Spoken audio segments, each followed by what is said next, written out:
That's right. We're live. Sports on the Hill podcast, True Radio Network, episode 200. Wow, 200. It's crazy. We had 200 episodes. And it's also a Victory Monday. I can't even say and also. It's Victory Monday on a rivalry week.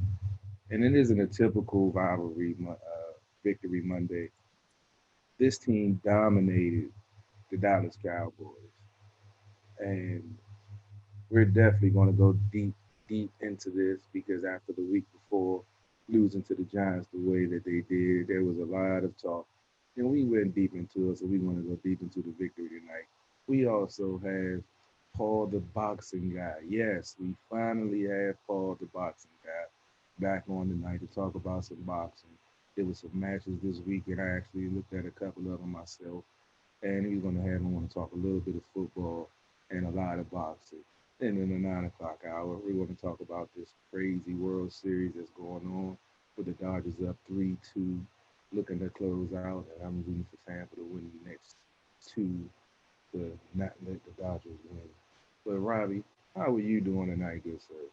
I'm doing well. Am I not double muted to start this show? Can you hear me okay? Yeah, you're good to go, man. I'm good to go.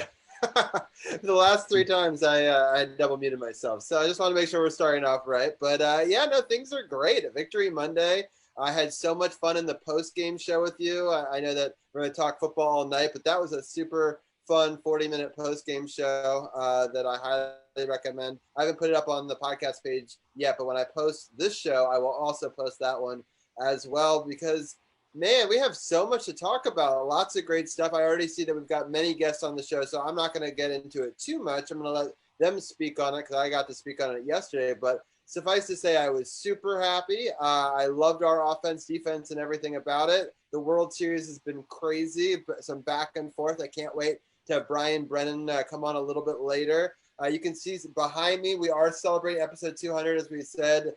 Zach scribbled on some of the wall. I added to it a little bit. I'm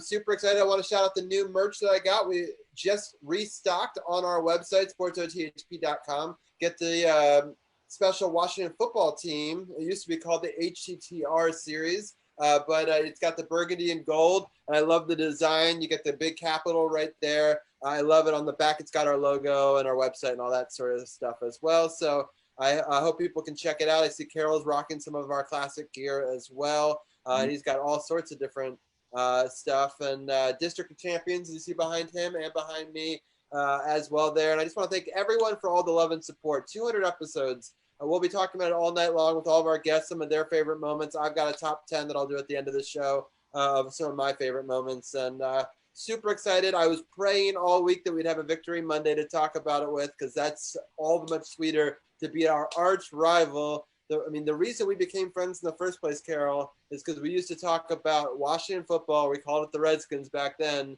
And your blogs on my page on Facebook, in a group that I moderated. That's where this all started. And Carol, 200 shows ago, basically said, does anyone out there want to do a show with me? I'm looking to maybe start something up. And I said, I've always wanted to produce a show. I don't know if I'd be on-air talent or anything like that, but I'd love to produce your show. And Big Hurt came along and said, you know what? Be a part of True Radio Network. I'll produce your first few shows. You guys get that chemistry going first. I'll never forget that. Black GOP, RIP, and, Big Hurt for, showing us all the love very early on. And we still rep, and I'll flip this thing over right now, True Radio Network. It's always a big part of our brand. It's it's a big thing. And 200 shows, so many podcasts come and go, Carol. So many podcasts never make it to 200 episodes, and I think that's a testament to what we're doing here.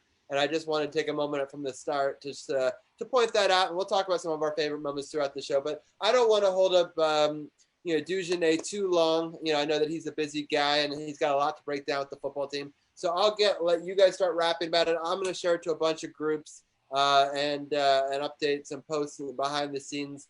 But I'll be here to also break down football as well. We got a lot of guests. I know we'll have Paul on a little bit. I know DC's People Champ also wants to chime in in this first hour. Hour two will be World Series talk. Well, Brian Brennan and hopefully Arun back on as well. We'll talk about that, and then we'll end the show with some of our favorite moments from the first 200 episodes and the show in general as we hit this milestone. But Carol, any final or early thoughts before we bring Dujanet in? I was just going to say, if you tuned into my feed a little bit early tonight before the show, you were seeing the premiere, well, not the premiere Saturday, but the video for Renegade, one of our network affiliated artists. If you watch at the bar radio that I do on Sunday nights, we play that song Money Convo as the intro. We actually shot the video, and if you look at the video, yes, that was my acting debut in this video. So I'll be streaming it after the show on my feed. Robbie's going to go into overtime with some recaps of the first 200 episodes. I got a couple of business calls to make after the show, so I'm going to bow out. So I'll be showing that on my stream while they're still rocking and rolling on their side. And just I got to give with tomorrow, one of the reasons I got into sports was my dad. I played ball. He had me listen to sports talk radio when I was younger. And, at first I hated it. And then once I started playing, I started loving it. And that's what some of the foundation of the knowledge that I have and the reason why I started this show and why, I miss the days that we would, actually listen to real objective sports talk on the radio and not just some opinionated BS that we have now.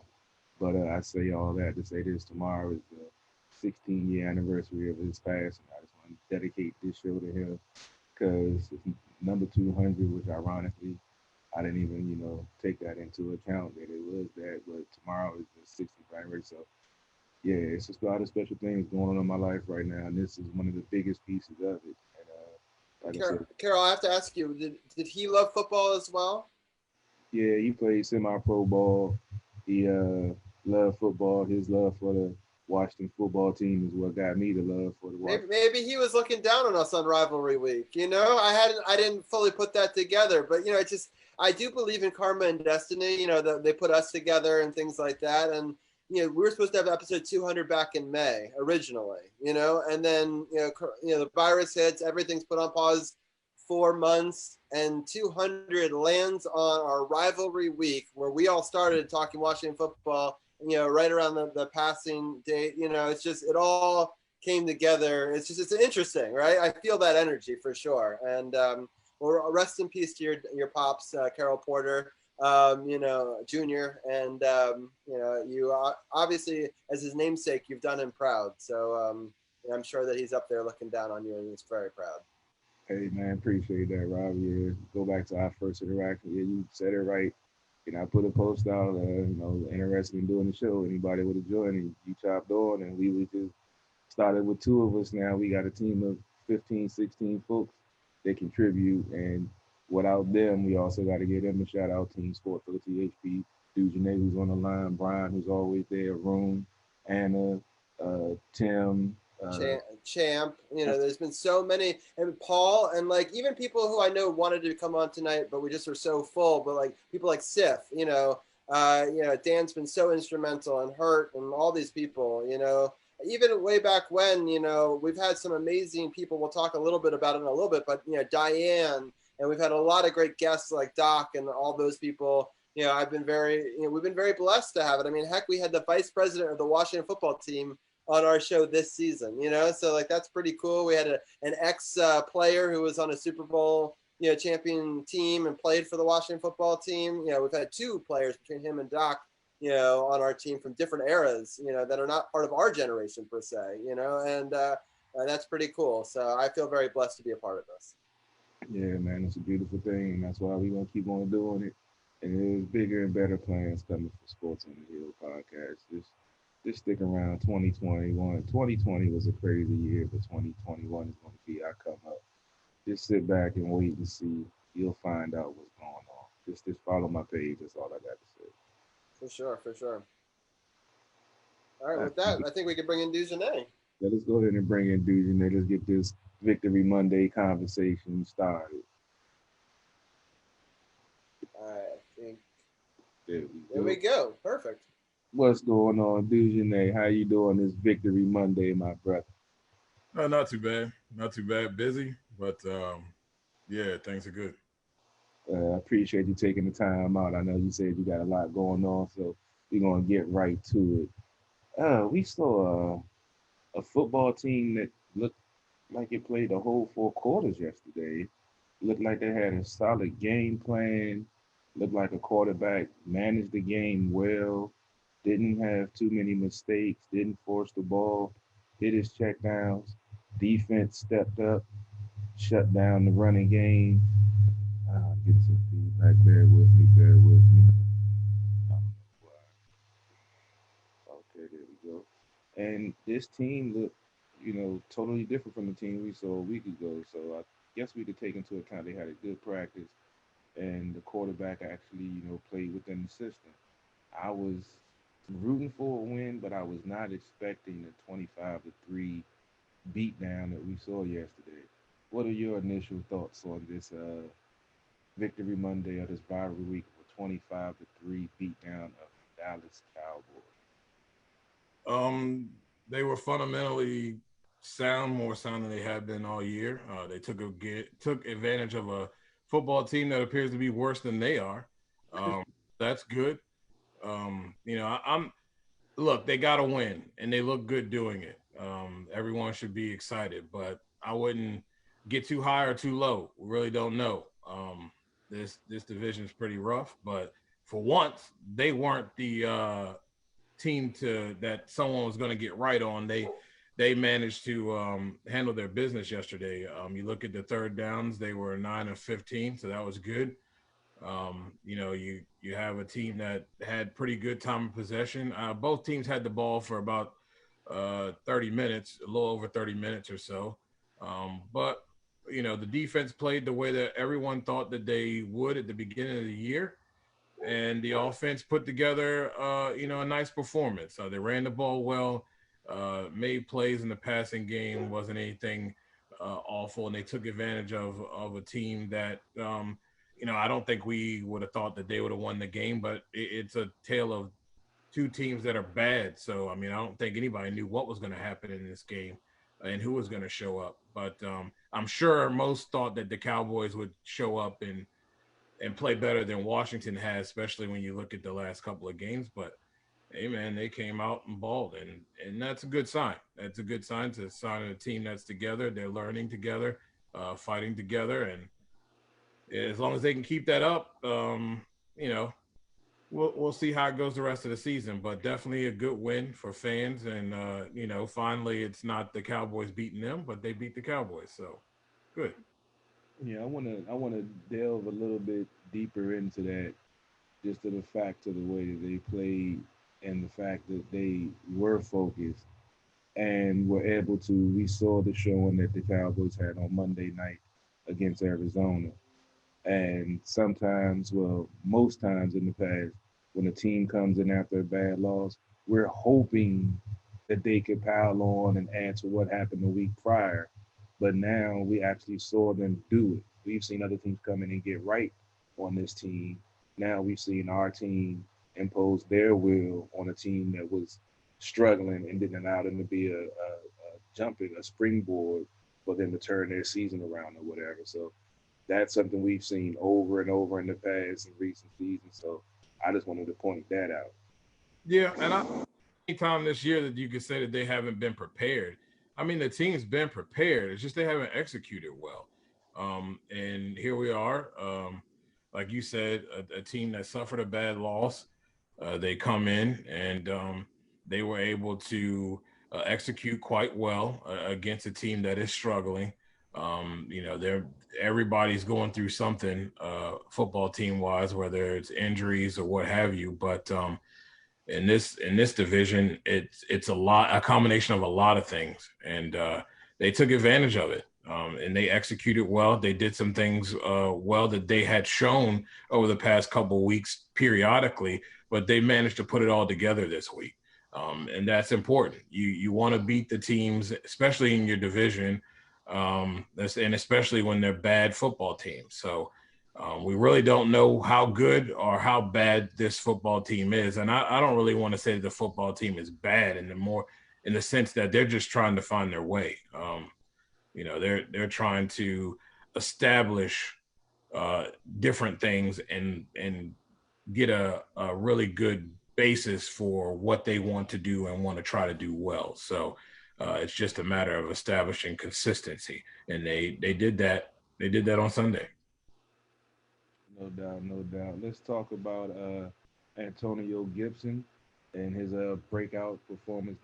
Let's go back to the draft recap show, and myself and you. I don't know how long I said it. I've been drinking, so pardon me. I'm not even gonna get in that. But yeah, we talked about how good that we felt this guy could be, even though he was making the transition from wide receiver to running back in the NFL, which is a very hard transition to make. And it took him a little while to get his feet up under. We talked about last week about him learning how to press the hole and make the defenders miss, and make them get sucked into the hole and bounce it out after setting up his moves. I think we saw that this week. He must have been listening to the show, like, obviously. But that performance yesterday, I think, was his coming out party. We've seen him chomping at it, getting some go, but they wouldn't stick with the run because they were behind. Now we actually saw Turner get into the playbook with the lead and saw that he actually can call some running plays. I didn't know if he could because we hadn't seen it, 3rd and 2s and shotguns and such. I didn't know, what would happen, but I was pleasantly surprised that he kept feeding Antonio Gibson. He had, 20 carries for 128 yards, a 6.4 yard average, and a touchdown. I mean, what more can you ask from your rookie running back? Yeah, I mean, I don't think this is people who know about Gibson. This isn't a surprise. Yeah, I think you saw a combination of two things here. Offensive line blocked very well, and he was hitting it with confidence. But I don't think this is anything that anybody didn't think he could do. It's just a matter of the offensive line and the running back being on the same page a lot more than they're not. And he did an excellent job of just making things and doing what he does best. This isn't anything special for him. This is just what he does. And if they can get some consistency along the offensive line, and he can start having that type of comfortability in running the football, I think you're going to see a lot more of these performances. This is exactly why they drafted the guy. He has the ability, and that's why they were so, for various reasons, easy to let go and move on from, Geist. This guy has it. And I said it time and time again, even though, the situation was the situation for Geist. I don't know if he'd have made it. He very well could have found himself on the outside looking in, because I think Gibson is just better. He's more versatile, and he's been on the field. So that's important. Got to be available. So, Gibson is as advertised, and if they can keep it up, continue to play well on the offensive line and continue to gel and build from this, you're going to see more of those performances. All right. Carol, can I ask a quick question? Go ahead. Sure. So one thing that I thought was really interesting was, Landon Collins was playing an amazing game, and then he gets hurt, and then he's probably out for the season, right? I mean, that's what the reports look like, which is, devastating.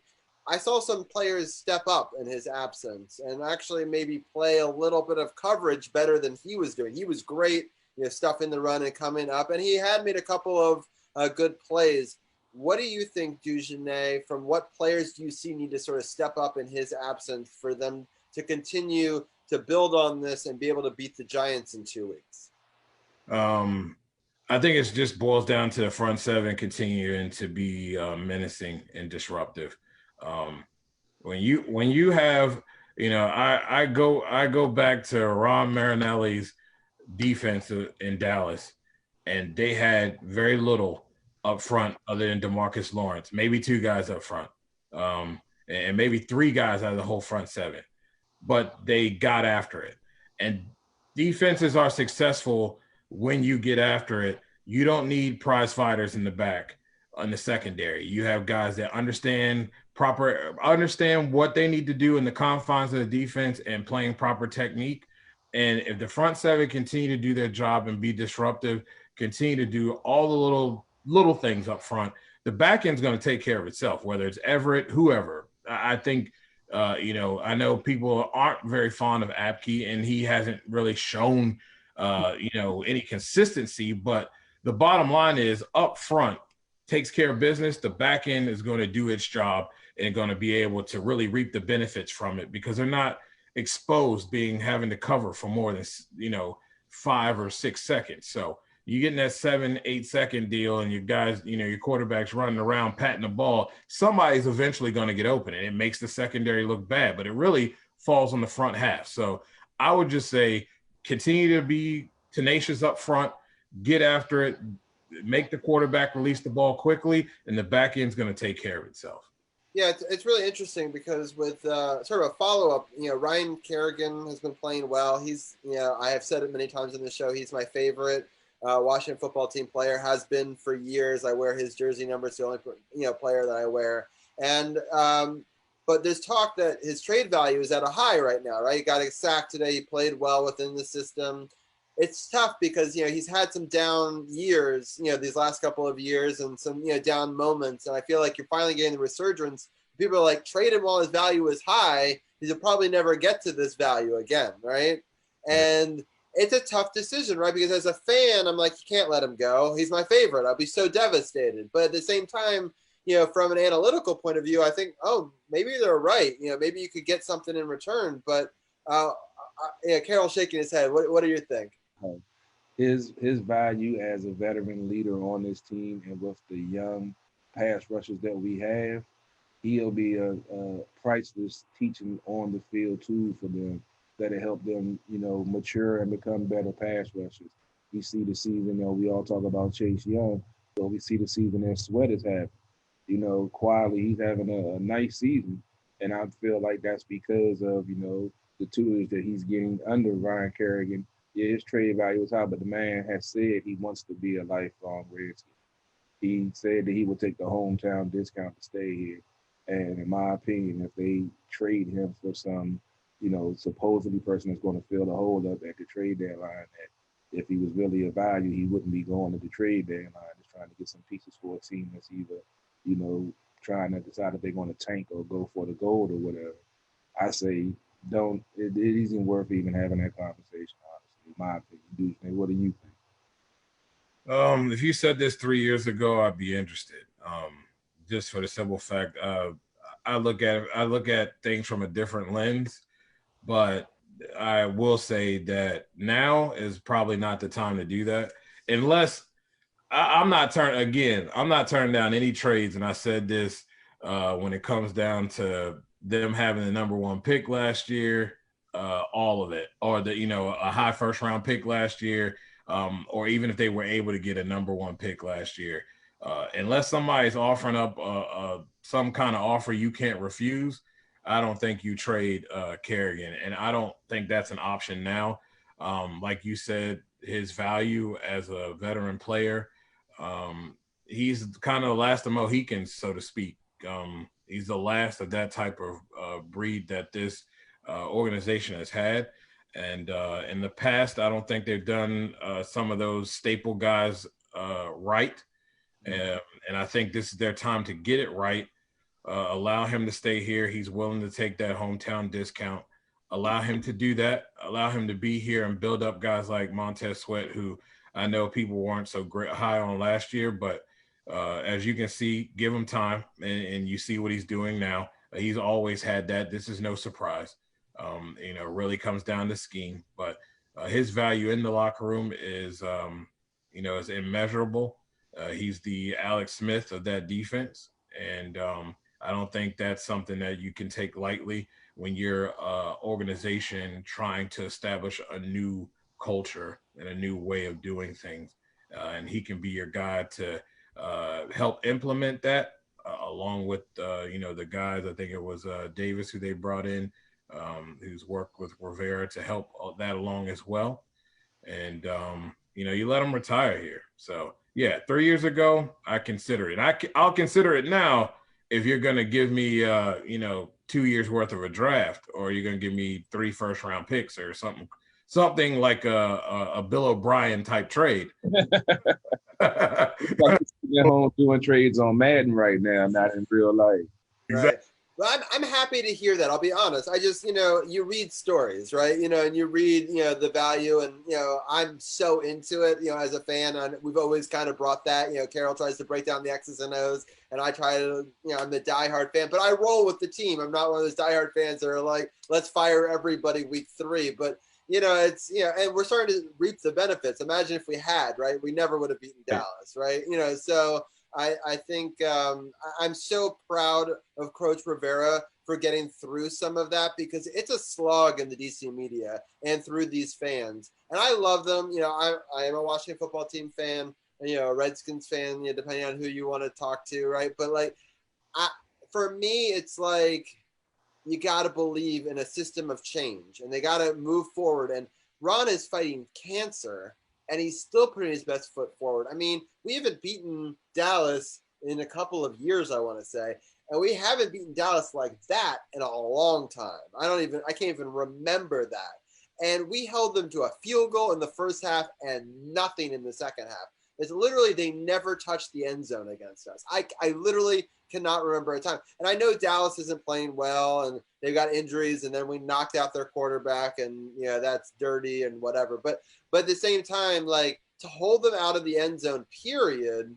is impressive in today's NFL, no matter who it is, right? And so if our defense can play like that, I think we have a chance at getting revenge against, the Giants, if we can get a little healthy, coming out of the bye week. Yeah, absolutely. Definitely. But let's get back to, we got to talk about the defense. Well, before I get to the defense, but I can't wait to I'm going to grab a drink, but you guys keep going. All right. Yesterday was Nationals tight end day, and we spoke about, I know my key to victory for a couple of weeks in a row was a tight end actually, stepping up, making a play.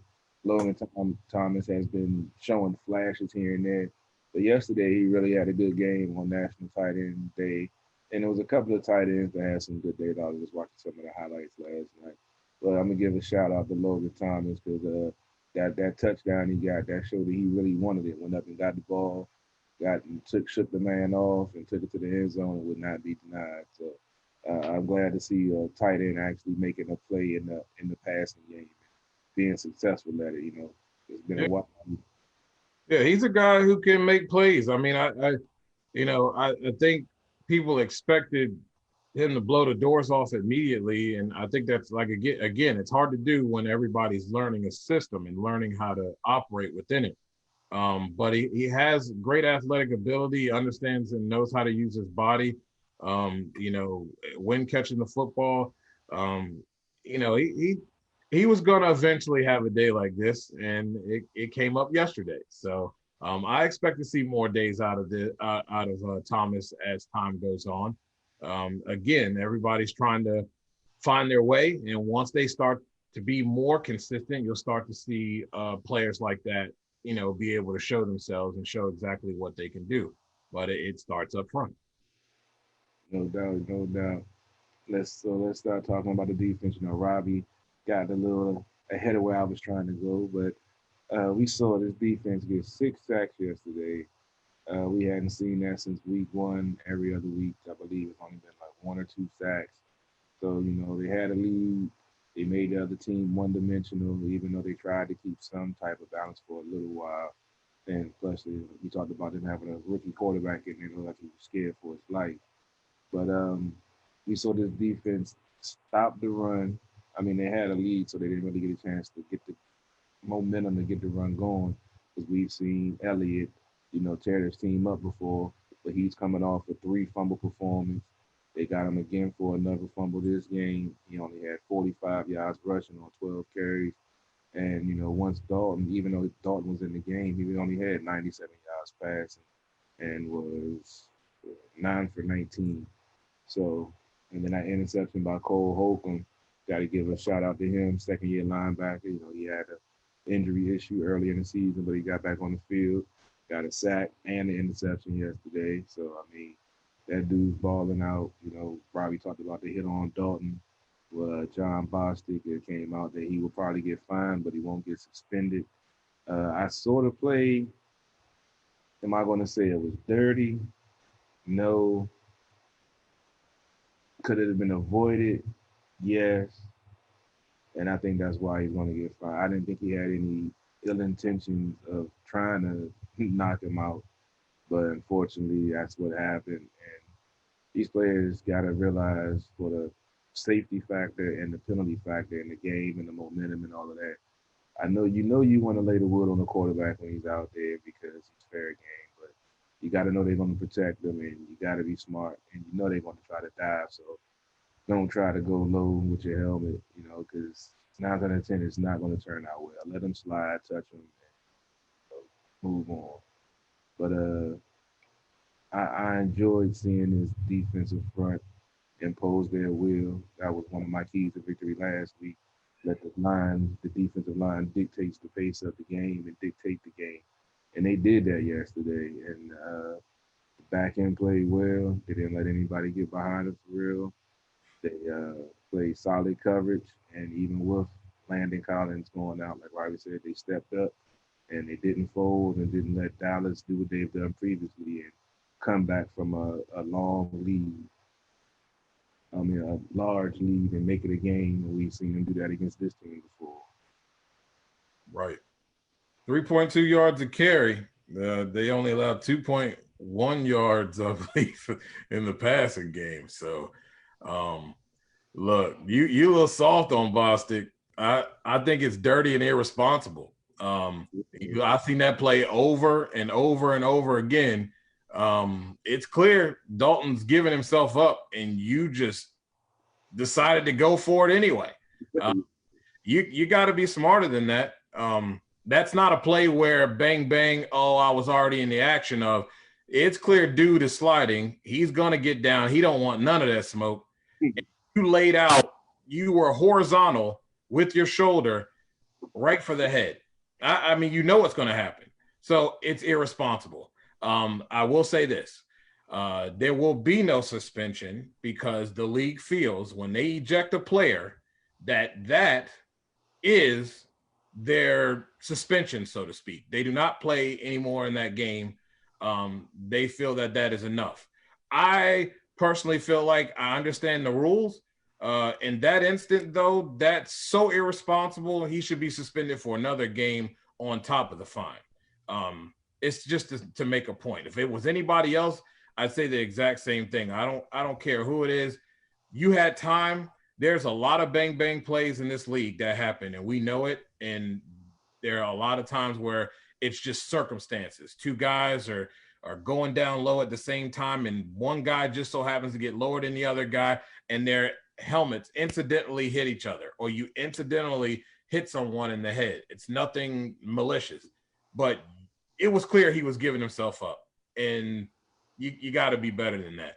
And then to act like he was justified, like he didn't know what the heck just happened, like I don't know why I'm getting a flag, is kind of ridiculous. So that's my take on it. I don't buy that one bit. It was irresponsible. It was a dirty play. Just don't do it again. Like that's just dumb. You know better than that. You have to know better than that because it was pretty clear. Because if it wasn't clear, the other guys around him would have tried to make the tackle too. So, just I got to put my 2 cents in real quick on this one. I fall somewhere in between, right? I don't think I'm as lenient as Carol might have sounded. I don't think I might be as hard as Dujane here. I think it's a dirty hit. I do think a heavy suspension is inbound. I guess my next question is what happens next, right? We're playing them again Thanksgiving. And from the feeds that I saw on the Dallas stuff, fans were pissed that people didn't stand up for him. I mean, pissed. that they didn't throw punches. I'm not going to say I'm lenient. I guess as an ex-linebacker, I'm always there from the linebacker perspective. He just misjudged it a little bit, and it just happened like that. Physics and, speed and, it was a slippery ground. Only one person went out with a concussion, but it was slippery ground for everybody. I'll just put it that way. But I mean, it is what it is. But do you guys think? I'll start with Duchesne, and then I want to get Carol's thoughts too.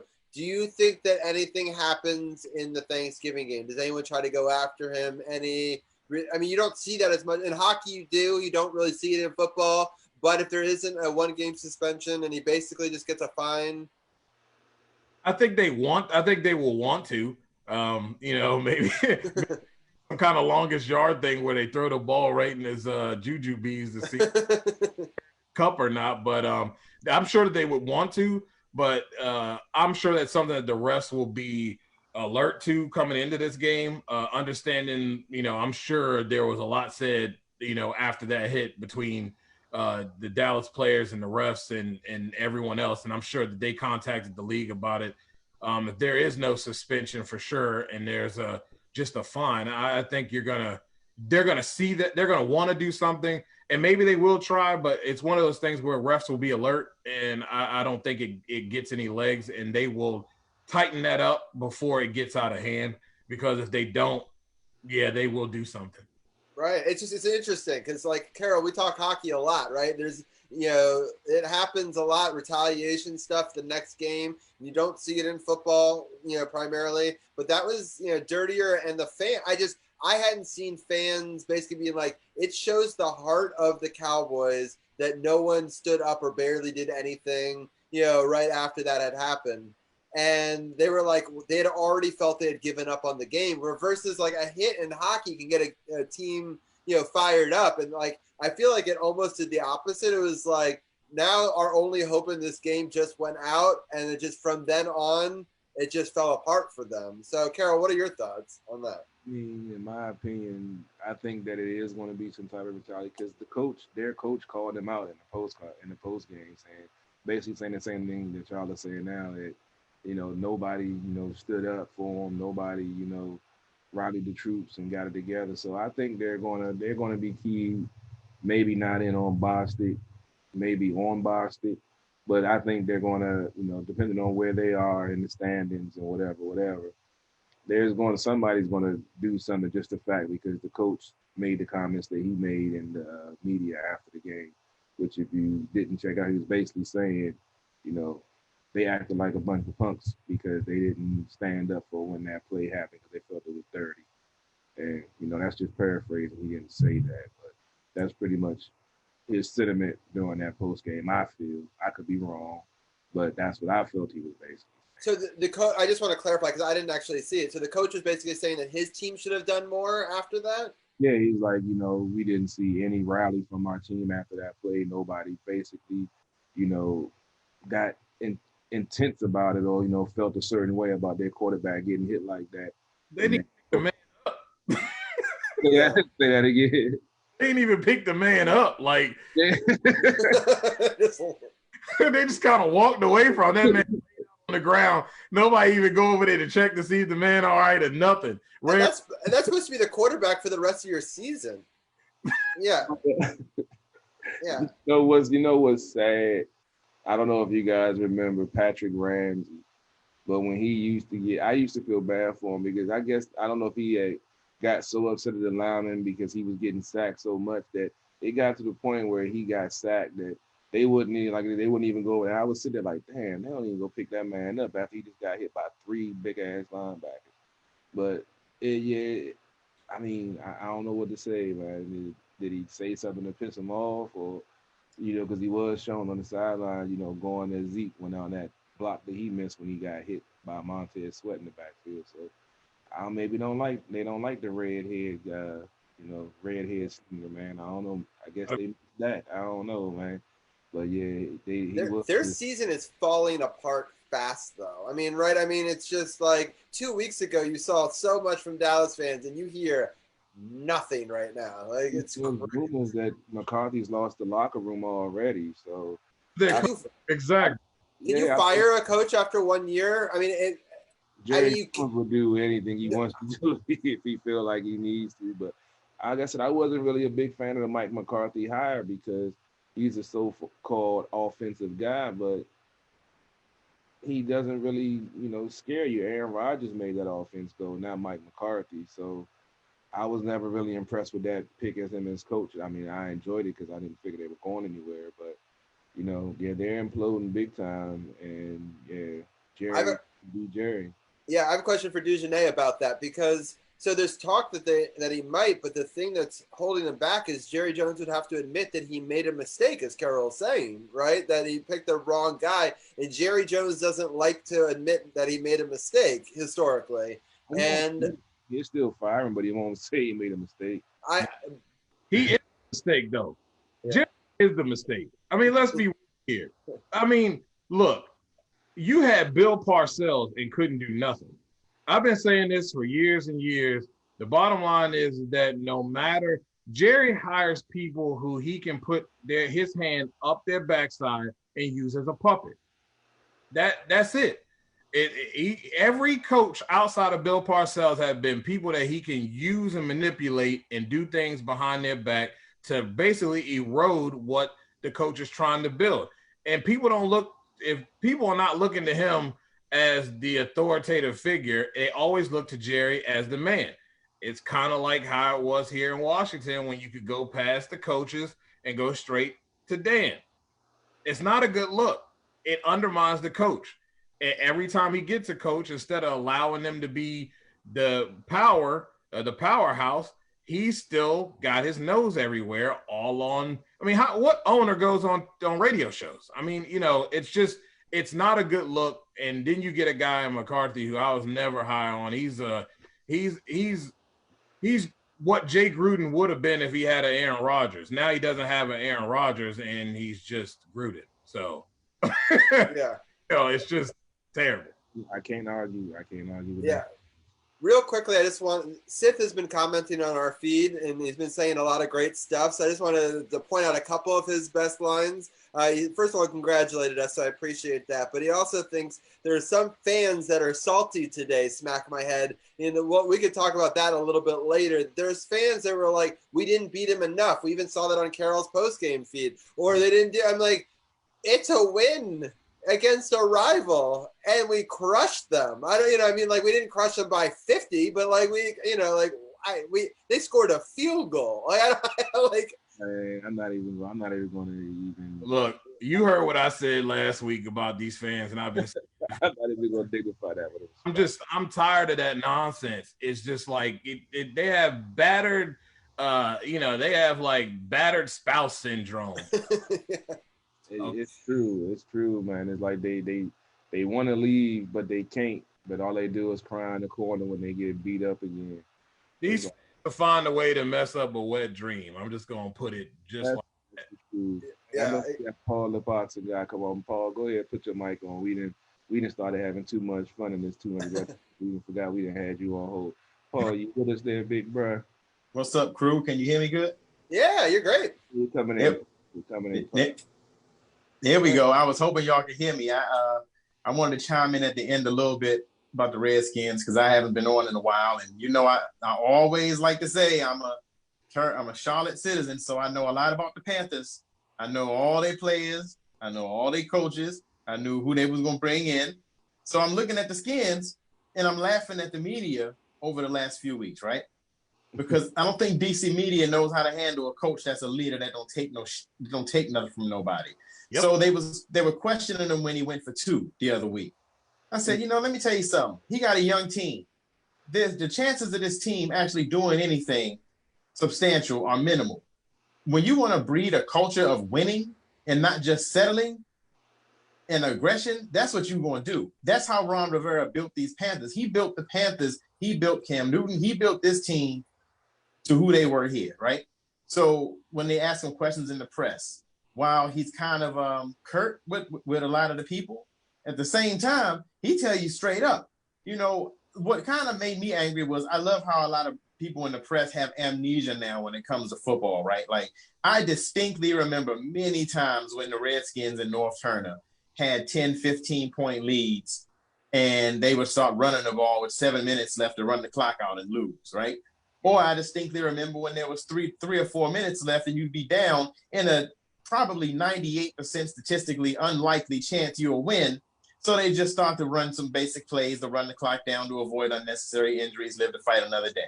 We got a team with a quarterback that nobody has faith in that I frankly said they should have cut. And not because I got a problem with him, but I just believe kind of like the RG3 thing, value is going to be kind of low. And I just don't think it'll work here.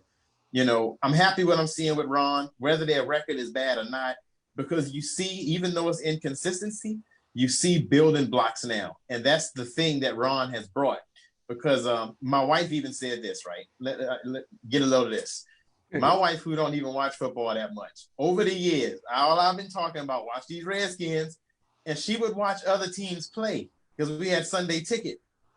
And one of the first questions she asked me is, how come your football team never looked like that?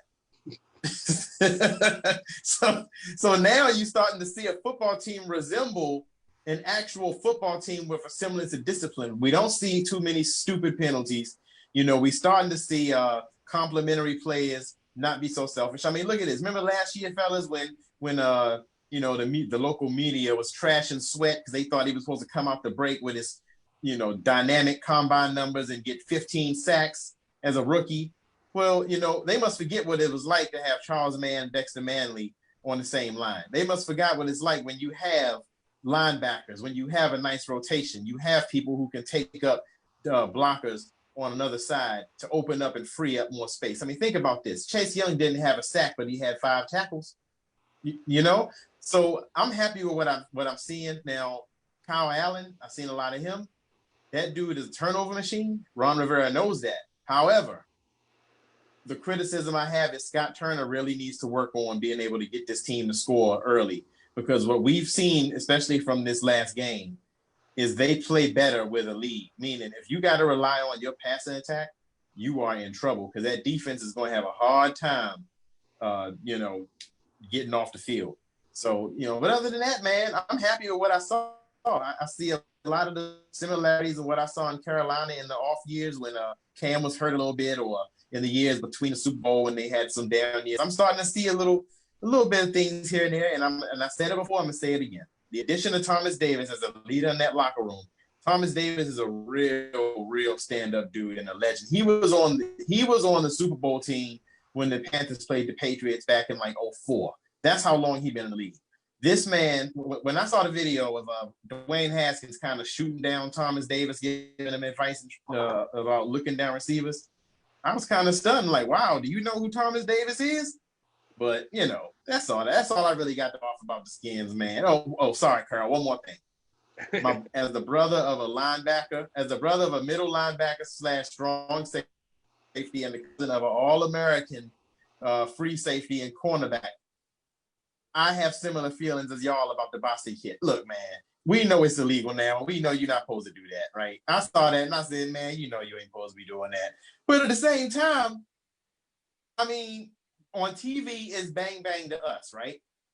But in real life, it's even faster. And now while he could have adjusted his trajectory in terms of the target that ended up being hit, like a Dalton's head, or essentially, I do think that the reason why they're not probably going to suspend him, though, is I think the NFL is starting to get a little bit better at determining some of these calls, that they used to say as targeting, that actually, I don't say I'm in this man's season and potentially in his career by trying to take his hand off. I just don't. No doubt. And he's starting to lose you a little bit, Paul, starting to get a little choppy, so you might want to move him around, might want to find a nice little steady spot, because we got a lot of boxing to talk about. We done went a little bit long on Washington football talk than we expected. But I just does that sound any better, Carol? Real quick, does that sound any different? Oh, that's good. Yeah. Okay, cool. And Carol, I just want to remind you that DC's People Champ also wants to chime in on football as well. So we're going to bring him in as well, but he can be part of boxing and football, and we can even MMA. Wrestling. It could be all mixed martial arts thing, right? So I know Dujanay got to go. So Dujanay, I know that you have to go. That's what I was about to say. But real quickly, Dan did say that he thought that Coach Rivera would have words in the locker room for Bostic's hit as well. So he actually thinks, that if it was James Harrison, the league couldn't have gotten away with it because Bostic doesn't have a history. I think, he's saying that he'll probably, and he's also talking about how the NHL retaliation is in the Bible, where it's not as often that you see it here. But he also talked about the coach called out the players big time, the Dallas coach that was. So I thought that was interesting. And he also said that Dallas is sinking faster than the Titanic, which I agree. But so with all of those thoughts and all of what we saw, Dugenet, any final thoughts that we have this week? I don't know if next week's the bye week, so I don't know if we'll have you on, but any thoughts from this week going into the bye and then going into the future? Like I said, week after week, this team, regardless of some of the frustrations we see on the field, has improved. This is something you wanted to see. It's a great way to go into the bye week. It's unfortunate that it is a bye week, but this is a time where you get an opportunity to see how this team performs coming out of a bye week. We know the history of the previous regime and how that works. So it'll be interesting to see how this team comes out after the bye week, how prepared they are. I expect them to be. They have, I think, the next 4 or 5 games are against teams who have below 500 records. So that's another plus. They're not taking on top teams that it's obvious that they're not going to beat. With their performance this past week, you could see some things happening. I'll just say tailor it. It's nice to have a win. We will see how it goes in 2 weeks. But I wouldn't get too high, wouldn't get too low. I'll use this Jim Zorn, keep it medium. And, hopefully they just continue to keep building and keep going. I think this team's establishing something. Are they good enough to talk about winning divisions? I don't think that matters. I think all that divisional talk and all that other nonsense playoff talk is ridiculous. Just keep building, keep establishing what you want to, establishing consistency and a level of play that Ron Rivera wants to expect out of his football team on a consistent basis, and see where the chips fall. But I don't think this team gains anything by winning a division or getting in the playoffs. I think it's bigger than that. Yeah, 2 quick little things before we let you go. One is, we're at the bye week, so I take a look at the season as a whole, and so going into the bye week, you had us at 3 wins. I had us at 3 wins. We ended up getting 2. Carroll was very optimistic. He had us at 5 wins. Tim, the defense would ball out for the whole 5 games, not just the first.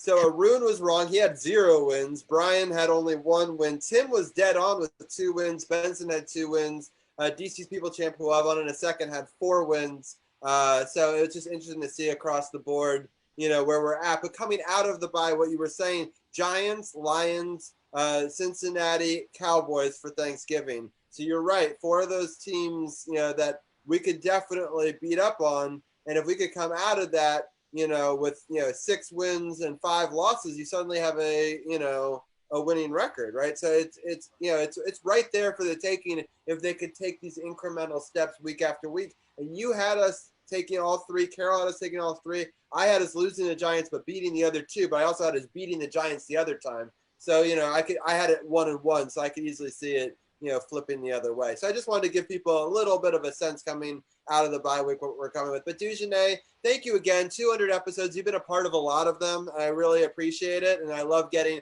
that sort of outside because it's hard. We're so in it. It's helpful to get a little bit of an outsider's perspective and someone who follows the league as a whole. So I really appreciate it. And I look forward to having you on more in season 5 as we keep on going here.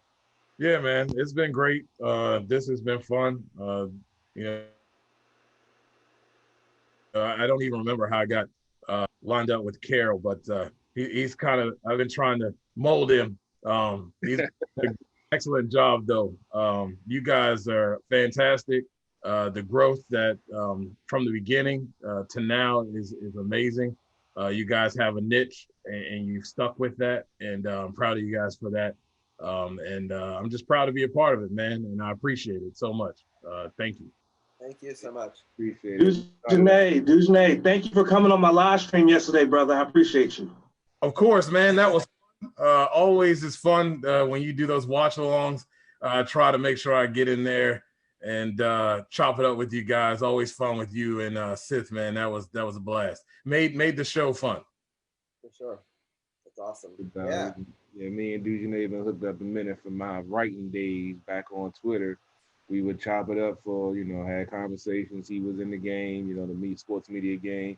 And he was one of the, another influential force that helped me get better. And he was another guy that I would reach out to, and he would actually, give me info and give me insight.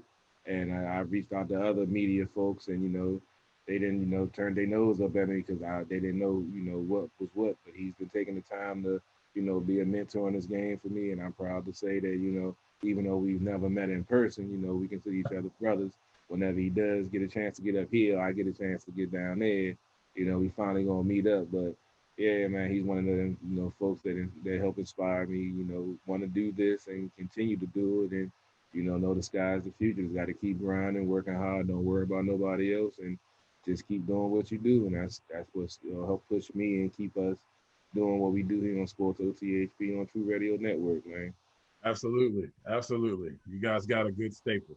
Yeah, well, sounds good. If anyone wants to hear more of Dujanet on the breakdown, as you see that's behind him, if you're watching the live stream, if you click on SportsOTHP.com, we've got a Dujanet button that's got all of his podcasts and all of his writing and all that sort of stuff. So you can definitely check it out there. I highly recommend it. It's a great read. And I really appreciate the time as always. And we'll talk to you in the next couple of weeks. All right, guys. Have fun. Thank you. All right. I think we're going to bring in Ken just because I want to have I think we should just have a mixed martial arts, all sorts of different stuff. We'll start off with boxing. Then we'll get Ken to give a little bit of a preview of what they can check out on No Spots and some of his thoughts on the beating Dallas because I know that he's super hyped about that as well. But before we get into that, I do want to get into the boxing talk because I know that Paul has limited time. He's, got a big family down there, and, we've been missing out on this boxing talk for the last. He has an army. The army. I don't want to mess with the army. He has to sleep with one eye open, and they want to put him out. He lives in the house with the army of children. That sounds good. They always coming for me. I'm always ready. I feel honored to be on at the same time as Paul, man. Like, he's a legend. Yeah. Hey, I messed up a few times recently over the last few months, so I don't know. No, you're still good. Dropping jewels, brother. You've been dropping jewels on Facebook, brother. I wouldn't say you'd be messing up, man.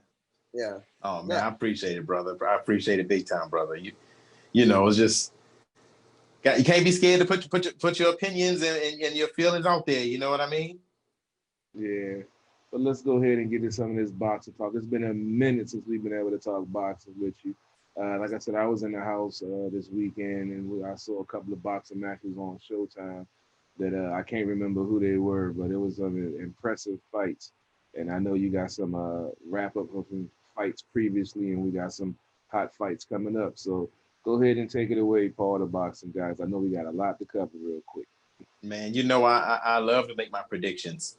So I can say, told y'all, but I missed out the other week when I was supposed to be on to give my Teofimo Lopez versus Lomachenko prediction. And I was so mad that I missed the opportunity because I made sure that I went on Facebook before the fight three separate times to tell everyone that Teofimo Lopez was going to defeat Vasily Lomachenko. So many people hype up Lomachenko. And he's good. I'm not saying he's not deserving of it. What I'm saying is they hype him up at the expense of a lot of his flaws, right? So this is what I thought was going to happen. I thought Lomachenko was going to go in there, will try to work himself in close like he always does, because he's a southpaw, try to confuse you with a lot of up-close punches and then get you off time by putting you on a defensive with his flurries. And then when you think he backs up, he does that jump, almost that jump pivot to the right, and starts landing his left hook to the body and right hooks to the head and continues to do that. Well, Teofimo Lopez ain't no dummy. Teofimo Lopez is 23, way bigger than Lomachenko, and he's also an orthodox fighter. So I believe, and like I told people back in the day, Linares showed the world what to do with the Lomachenko. Lomachenko always took too many hits for me. And Linares showed that when he tries to come in with that mess, all you got to do is just follow him, cut him off, and then throw a stiff straight right hand at him. That's what put him on his ass against Linares. So what happened with Lomachenko early on is I noticed that Teofimo just would not let him get close. If you don't let Lomachenko get close, he is rendered ineffective. So then he starts resorting to trying to get his outside foot position. Well, Teofimo Lopez wouldn't let that happen because he's an orthodox fighter. So if you deny Lomachenko that outside foot position at the southpaw, his left hand, the power is drastically negated, and it cuts off a lot what he can do. And that's exactly what Teofimo Lopez did. So, Teofimo knew that, okay, Lomachenko, what he does is he likes to throw a lot of high feint jabs. He throws jabs way above his head that are feints because he wants you to bring your hand up so he can then go down to the body with a straight jab or a straight left hook. I'm sorry, with a straight left. Teofimo wasn't falling for that. You know why he didn't fall for that? He did the opposite of what people that think they know a lot about boxing thinks he should have done. Everyone always says, keep your hands up, keep your hands up. The only hand that you need to have up is the one protecting your chin, your power hand. Teofimo Lopez kept his hands low. Therefore, he was not in a position to really bite on any feints or overbite on any feints, taking away Lomachenko's ability to get, to lure himself, to get Lomachenko to do what he wants and then get himself in there and start working the body. And every time Lomachenko got inside of Teofimo Lopez, and this is the other thing I said people need to do. And I'm not saying I said this like I'm that master. I'm just off my observation. You turn with him. His pattern is this. He jumps in with his hands high. He slaps your hands down. He throws up, down flurries, whether it be a jab to the head, left to the body, hook to the head, backs up, gets you to lower your hands. Then he jumps to your right and gets you off center.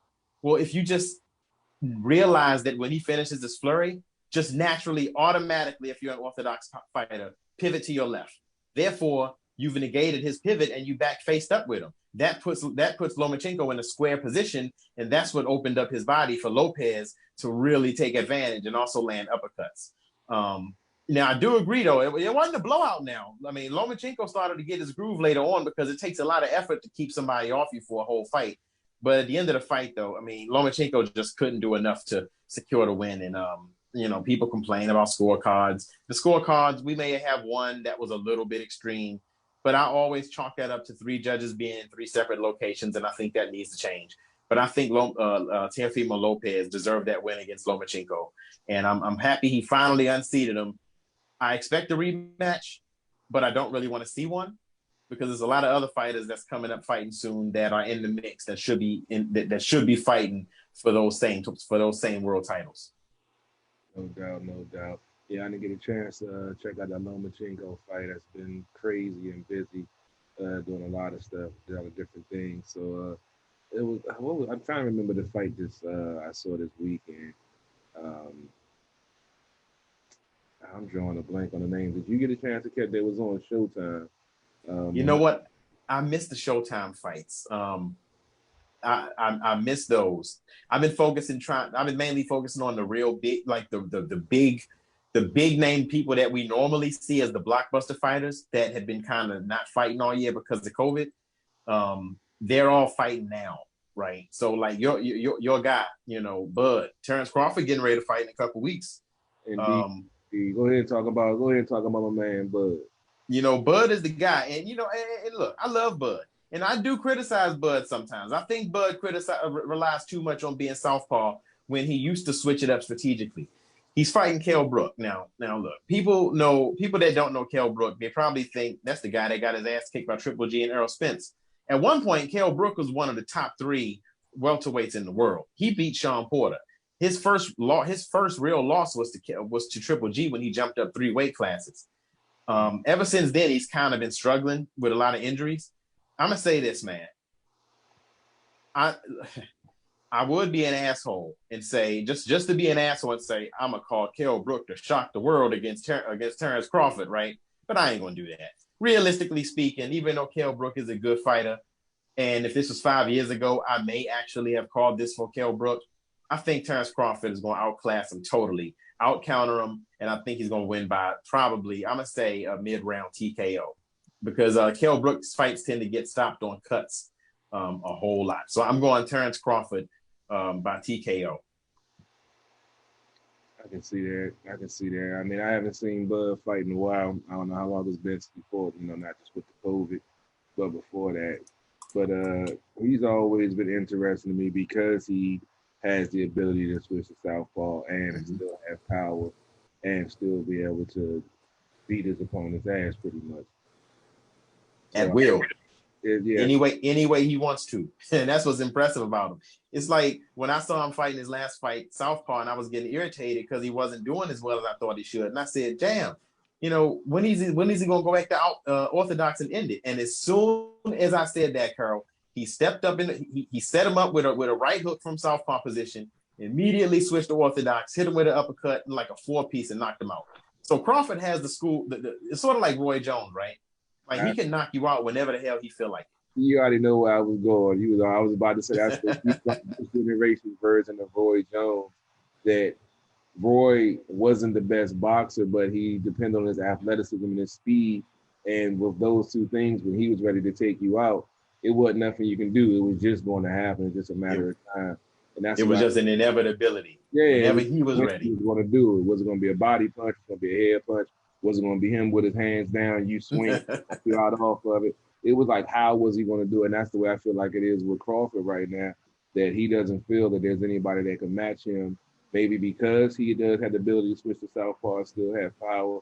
But I think he has that I don't want to say swagger, but he has that thought process in his mind that, I might, let you stick around for 4 or 5 rounds, but when I'm ready to take you out, I'm going to do it, and there's really nothing you can do about it. It's when I'm ready to do it.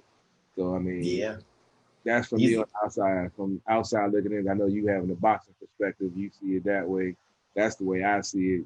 He's like this generation version of Roy Jones. But Roy was an asshole. Roy would make you frustrated, mad, and upset, and make you take them wild swings because he's sitting there putting his chin out there in front of you with no guard up, putting his hands behind his back, and you would swing and still miss him because he was so quick. He would pull his jaw back and you just move around like he knew what you were going to do, like he was in the Matrix and shit. So I forget who he was fighting when he knocked him out with the body shot after he had his hands behind his back. And I'm telling you, the dude didn't get knocked out for the body shot. He got knocked out because he was embarrassed. You could see him put his glove over his face and feel like he almost wanted to hide under the mat that he lost after Roy had his hands behind his back. And that's what he used to do because you're like, I know this dude is not sitting there. I'm a professional boxer. This man is standing in the ring with his guys behind his back. He is disrespecting my gangster. And then you jump out there, and the next thing you know, boom, you sleep on the canvas. So, I mean, but we got to remember karma because remember, Roy still has that knockout when he was a light heavyweight when he was unconscious, still swinging. And that's they had a couple of those. Yeah, I him to hang it up. When he was a light heavyweight, I was like, Roy, what are you doing? That's just like with Tyson in this exhibition he bought. Yeah, that's. I don't look. I don't want to say too much about that one, but I'm looking at that like I don't know, Roy. Like Roy Mike Tyson, I said he made a mistake, man. Tyson is 53, like he's 22 still, man. That dude is training ridiculous, man. He's in shape. He looks as ferocious as he did when he was a young kid. And I don't know if Roy's going to be able to take one of those uppercuts when he get in there close and he throw that joint and break in between his guards. There's no way. Think about this. When you're a fighter like Roy, and I've always criticized Roy about this, he relied on his feet. When you're an athletic fighter, you rely too much on your feet. That was my criticism of Lomachenko, why I thought Teofimo was going to get him.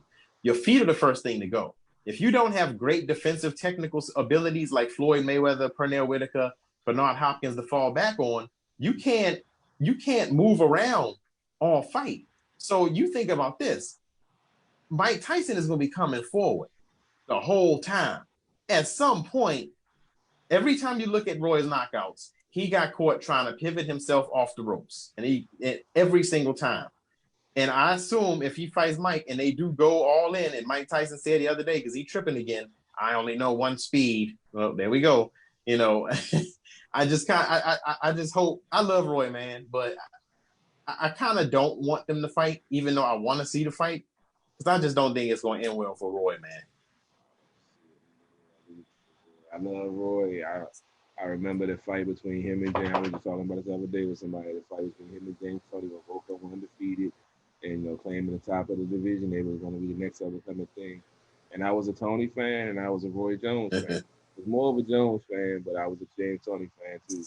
After that night, I was only a Roy Jones fan because Roy Jones his ass all over that ring. He sent Tony from one side of the ring to the other. He punished in that fight, and I was like, it ain't even no competition no more. I can't. That's like if you see your dad get beat up, you lose respect. In the trash. So you take Dad can't tell you to do no more chores after that. Don't make me call Leroy from down the street. I ain't taking the trash out. So, Carol, I got a quick question. So, Paul, I know that you haven't been able to follow the Washington football team quite as much down there. A lot of conflict games. So did they have the Dallas game on down there?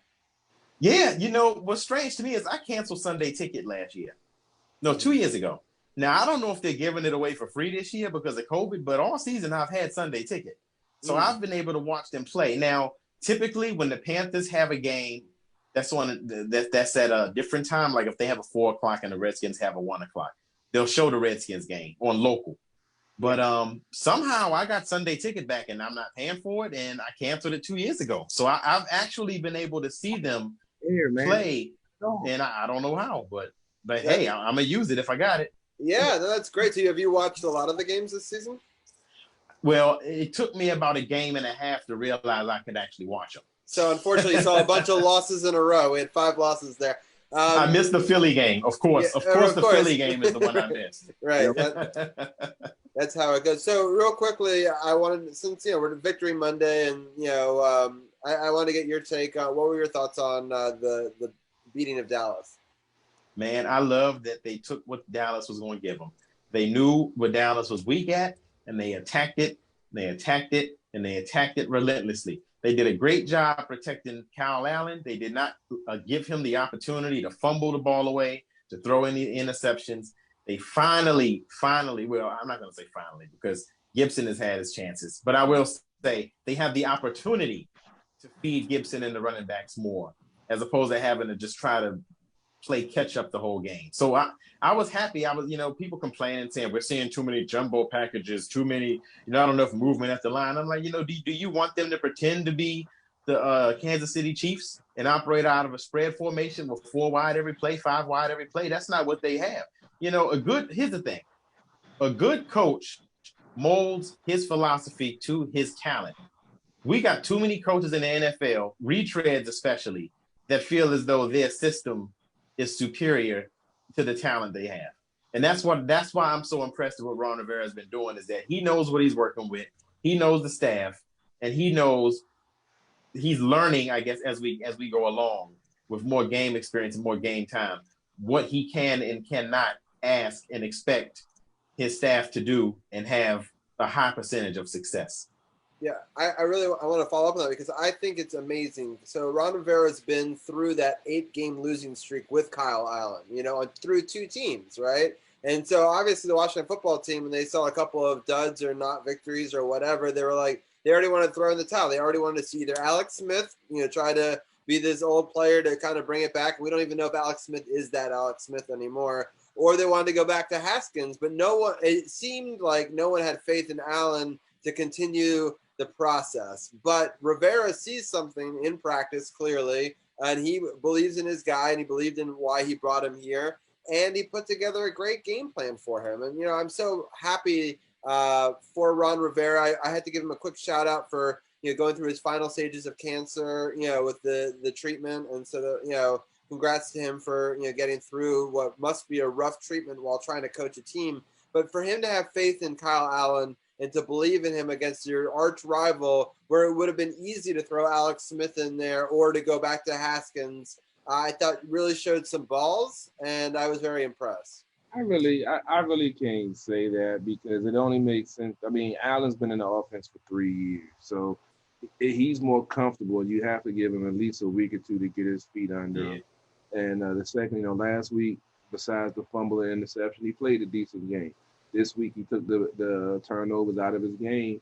As I mentioned before, it was one of a very impressive stat line. I mean, and it was in a win. It isn't just patent stats. He was 15 for 25, 194 yards, 2 touchdowns, with a quarterback rating of 111. So, I mean, that's what Rivera was saying at the beginning with the press conference, that, you know, he's going to give Allen at least 4 games, the way he gave Haskins 4 games, to see how the offense will progress under someone that has more experience in it, that knows how to hit his check downs, that knows, you know, when the guys are, because Dwayne is still thinking, because he doesn't know the offense. And when you think as a quarterback, that split second that you're thinking, that defender moves in a position when you go to throw that ball that you think is where it's supposed to go. It's a turnover. But Carol, real quick, if I can add too, we can't also devalue the fact that Kyle Allen was a North Turner / Scott Turner quarterback. When he came to the Panthers, North Turner was his offensive coordinator, and Scott Turner was, I think, the quarterback's coach. So Kyle Allen's entire pro career has been under the tutelage of North Turner and Scott Turner. So, you know, and like you said, you know, time to learn the systems correctly. You know, he was a third stringer for most of his first year, and he got up to the starting lineup last year. And of course, when you're in that position, you know, midway through the season, it's not ideal. So, you know, and I agree with what you said, Carol. Like, you know, Rivera knows you got to give him time to catch up. Even though it's a new team and it's the same lineage of coaching, Scott Turner is still not North Turner, right? But for people that are saying, well, why didn't they just put Haskins back over Kyle Allen, or why not Alex Smith? Well, we know what happened with Alex Smith the other week. You know, if they just put Haskins back in, if all of we got to take this with a grain of salt. Now, I'm not going to say one thing or the other. If the things that about Haskins are true, they're in the building, and Ron Rivera is a fair guy. He's a real fair guy. I mean, this man has managed Cam Newton for years, right, and defended him. I mean, the only logical quarterback choice to go to would be Kyle Allen, because he's the only quarterback with any hint of familiarity with this team from the head coach level and the offensive coordinator level. Yeah, I agree. DC People's Champ, you've been sitting quietly. I know you want to jump in on this Redskins talk before we get back into some more boxing, before we get into wrestling. But People's Champ, what did you take away from this game? And let's get your reaction. I know you've been sitting there quietly, but I know you probably got some things to get off of your chest too. Well, I have 4 points to make. First point is, Robbie, the Cowboys did get into the end zone, but it was when they got this. It's true, the wrong end zone. Yes, I like it. Just saying. That was the only time they touched an end zone was safety. That's point 1. Point 2. Carol, man, you copped so many pleas for John Bostic. Man, I didn't know the police store was open, bro. I didn't know the police store was open, bro. It was wet, man. The sun was in his eyes. Carol, I know you are a car salesman now, but try not to sell me nothing like this, man. It was raining a little bit. The grass, man, he wanted to go, you know, he went one way, the grass made him go the other. Next thing you know, concussion. That happens, man. It's football. I didn't know the police store opened this late. I didn't know that. But the quote that everybody was talking about from McCarthy after that play, when he said after the game, he said, quote, "You speak all the time about playing for one another, protecting one another. It definitely was not the response you would expect." And basically, Big Hurt had a great take on basically that quote. He basically said that Mike McCarthy called his team soft for letting that hit go without any kind of response. And I got to agree with Hurt. Like, your quarterback gets hit like that, you got to respond. If you don't respond, you're basically soft, and you're basically saying you don't care about your quarterback. And that's supposed to be the most protected person on your team. So Mike McCarthy saying that was definitely telling his team, like, look, y'all were soft. Y'all let him get hit like that, and y'all did nothing about it. So there's that. Didn't they treat RG3 like that once in Washington too, where he was getting wrecked and nobody would help him up? Or am I confusing him with Patrick Ramsey? It happened with Ramsey. It was RG, and it happened with RG3 towards some of the end when the DC media was spinning his words, and that's before he stopped talking to the media. When I saw it, it wasn't as blatant. You'll see Trent go over there, but you didn't see really nobody else. And Trent being the leader he wasn't going to allow his quarterback to get treated like that. But you saw it a little bit with RG3. So yeah, but I mean, Trent punched Richard Sherman in the face, so that's all we need to know about him. pretty much. Richard Sherman deserves it. I'm just saying.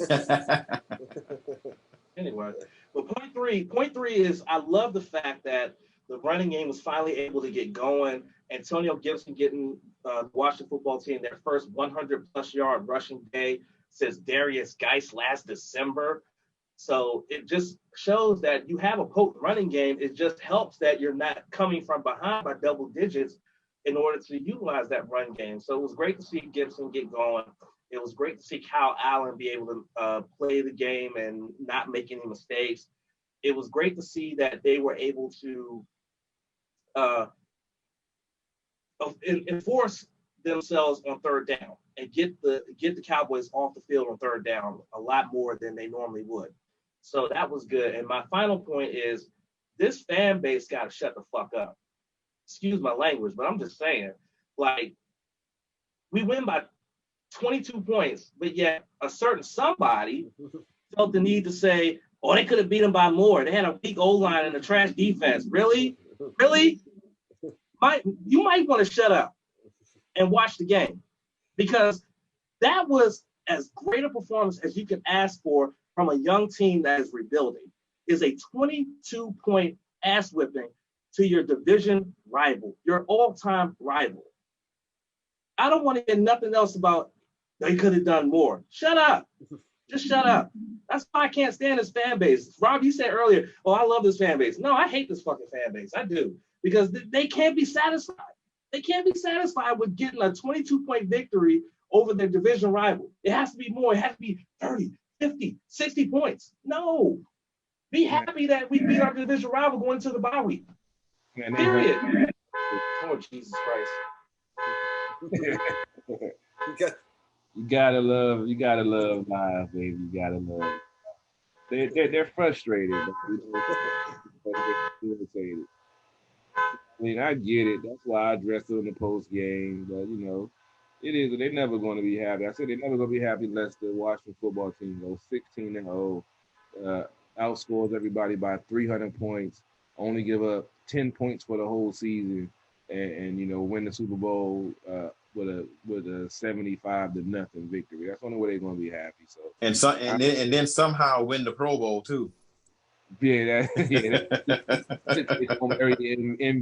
on the team get an MVP for the Pro Bowl. Fans are fans. They're not going to be satisfied. I mean, I understand the frustration, but like I said, we're going to stay on the positive side of it.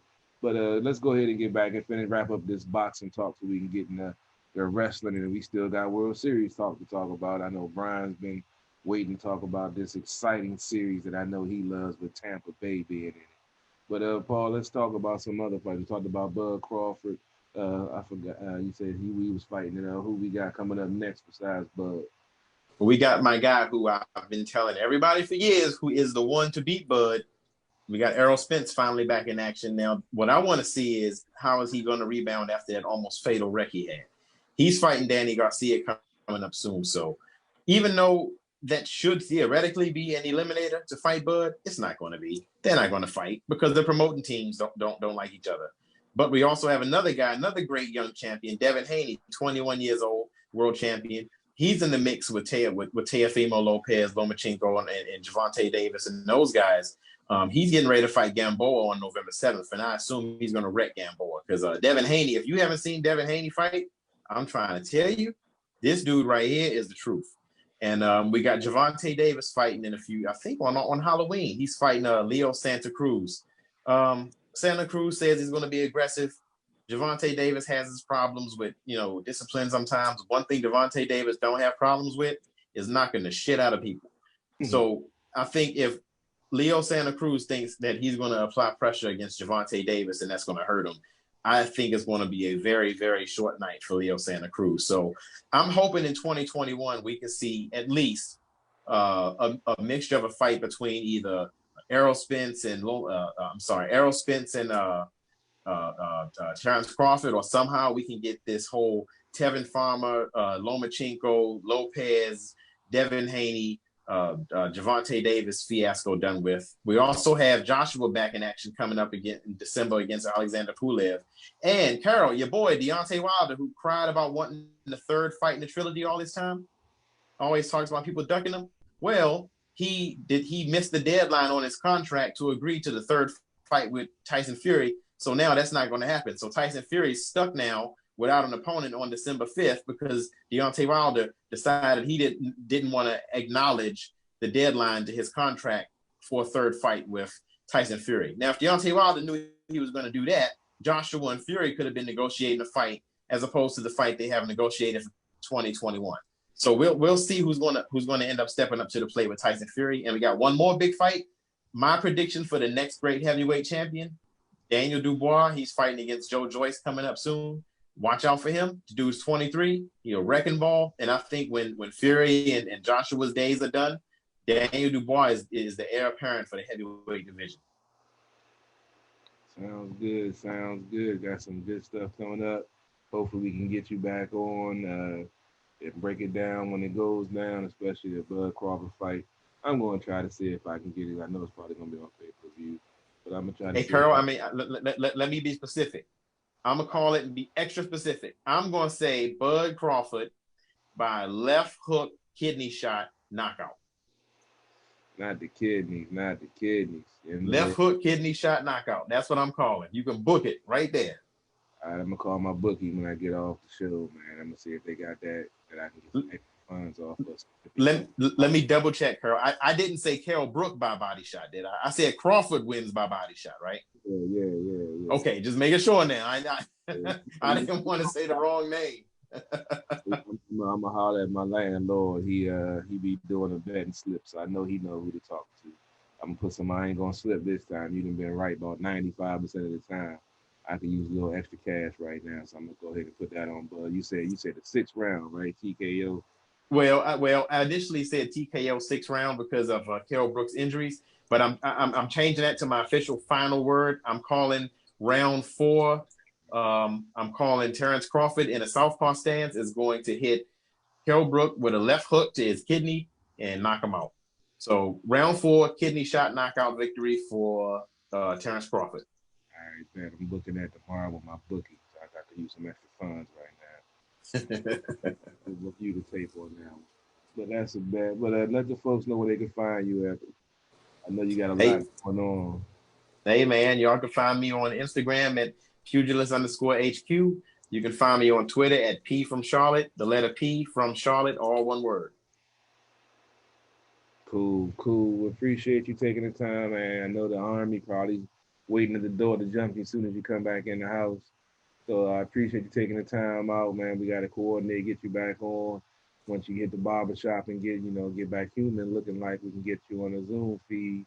Maybe we can do some more boxing shows with all this exciting boxing coming up at the end of the year. They finally getting back with the COVID. Maybe we could swing a show, another boxing show. We ain't done a live boxing show in a minute. Maybe we can do one in the near future with all these good fights coming up. Hey, look, I looked so bad when I went to the doctor for my physical today. She looked at me and did a double take and said, I didn't even recognize you. So we got to get that fixed. But thanks, fellas, for having me on. Great show. Robbie, people's champ, and, bringing the heat as usual. We got Carl, always telling it like it is. We appreciate having me on, man, and great show as usual. Hey, man, appreciate it, bro. You've been a part of these 200 episodes, man. Appreciate you taking the time out as always. And stay safe and don't get jumped by your kids, man. I know it's hard with all of them around the house. I'm going to try. I can't make no promises. And before you go, I'll just give one quick shout out. I loved all those times that you and EJ broke down all the different types of, MMA and boxing and those specials that you guys used to do on Thursday. And, that's part of our history as well. And I appreciate you always breaking it down. And now that we're doing a bit of a later show, maybe we can have you on the tail end one of these, talk a little bit of football and talk a little boxing at the end. So we definitely got, some time now, and either do it on Monday or Tuesday. We might be moving days. We'll see how it goes with the football situation. And but all this time, I really appreciate that you've given to us, Paul, and I look forward to having you on more episodes of season 5. Hey, thanks, Robbie. I appreciate it. I think the first episode I was on was talking about the Nats, and I think it might have been episode 50. So we go back. We go back a ways. So I definitely appreciate y'all, and here's to even more success in the future. One question before you fall. Yes. Oh, nice. Yes. One question I have for you: are you watching the World Series still if the Nats aren't in it? No. Well, all I wanted to know was if the Braves and the Astros didn't make it. That's all I needed to know. Got it. Okay. I figured I'd ask, right? So I appreciate that. Sounds good, man. Well, we appreciate it, and I really I thank you so much. Thank y'all. I appreciate it. You have a good evening. It was an honor, Paul. It was quite an honor, my friend. Hey, I appreciate you, my brother, always. You know how we do. Yes, sir. All right, DC people, Sham, let's get ready to get in some rest and talk before we get you up out of here and we start talking. Okay. I know you now watch. Okay, well, I know that if you follow our Facebook page, facebook.com/NoSpotsPod, myself and Seth, we did 2 live streams we did 3 live streams this past weekend. Of course, we did the live stream of the podcast that went up on Saturday, and then we did live stream reactions for Impact Bound for Glory and WWE Hell in a Cell. Impact was an amazing pay-per-view, an A-grade pay-per-view. We got to see a bunch of returns, including James Storm, who was an Impact/TNA original, making his return to Impact. We saw title changes, and we saw just great wrestling all around from Impact. WWE Hell in a Cell, 2 of their 3 Hell in a Cell matches delivered. The third one, not so much, but it still was salvageable. But all in all, I mean, it was a great weekend for wrestling. It was a great weekend for wrestling. And when you listen to the No Spots podcast this coming weekend, which will drop on Sunday, myself and Seth will talk about this past weekend in wrestling with the 2 pay-per-views, and then we'll talk about the weekend review, including the fallout from both of those pay-per-views with Raw and SmackDown, as well as Impact. NXT is doing a little special event. It's called Halloween Havoc. They're reviving the original Halloween Havoc that WCW used to have. And they're doing that on Wednesday with 2 matches where they're going to spin the wheel and make the deal, which is an original concept that came up from the early 90s of WCW. So we got a really good show coming up for you this coming weekend. And hopefully NXT will deliver. Hopefully Impact will deliver, which I feel they will. Raw, I'm not very confident about. It's on right now, but I'm not watching it because I'm focused on this. But I'll watch it tomorrow when I wake up and see what they bring to the table. SmackDown, I think, will deliver, and everything else. AEW is just killing it right now. Their Dark, which is their YouTube exclusive show, they've slowly have built up to have multiple shows of 10+ matches. This coming Tuesday, they have a 15-match card. So it'll be interesting to see what happens there. But all in all, right now, wrestling is really good. And then hopefully the following week, when we talk about the upcoming AEW pay-per-view Full Gear, we'll also talk about New Japan, which will announce on November the 2nd the participants for their junior heavyweight division tournament, which is Best of Super Juniors 27. So we'll talk about that next week and all that good stuff. It's a lot going on with wrestling right now, and it's awesome. It is so awesome right now with wrestling. Even during this pandemic, wrestling just continues to just thrive and just do well in this pandemic. I got 2 quick questions. The first one is how are the ratings doing? I know it's so fractured now. There's so many different groups out there. Are the ratings good across the board? Has it sort of marginalized because people are focusing on different ones? Do people like multiple different avenues, or are they holding to New Japan or WWE? What do you see from the fan base? Well, with New Japan streams online. So it's kind of hard to get the numbers for New Japan online because for people outside of Japan, they watch it online. So I don't know what the numbers are in Japan for New Japan. And then also they're also competing with All Japan as well as Pro Wrestling Noah, as well as Worldwide Stardom, which is the Joshi promotion, the women's promotion, the top women's promotion in Japan.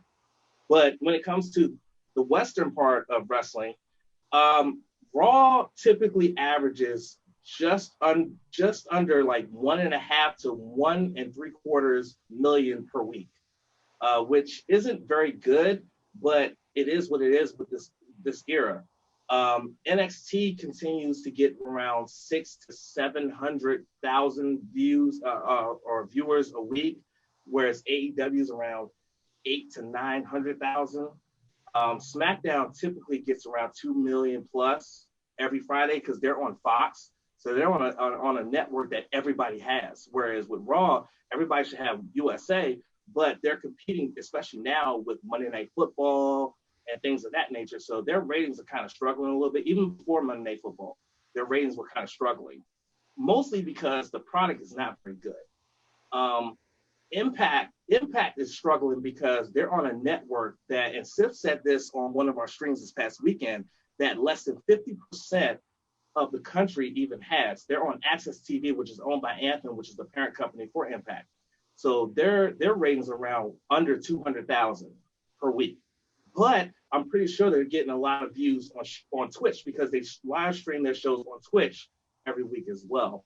So all in all, the ratings are what they are, given the fact that, again, have they gone? Are they? The problem is I don't know the earlier numbers. Have they gone down after COVID, or are they about the same, or have they gone up because there's less stuff? I mean, we've seen in other sports ratings have gone down, so I was curious if it's the same thing with them.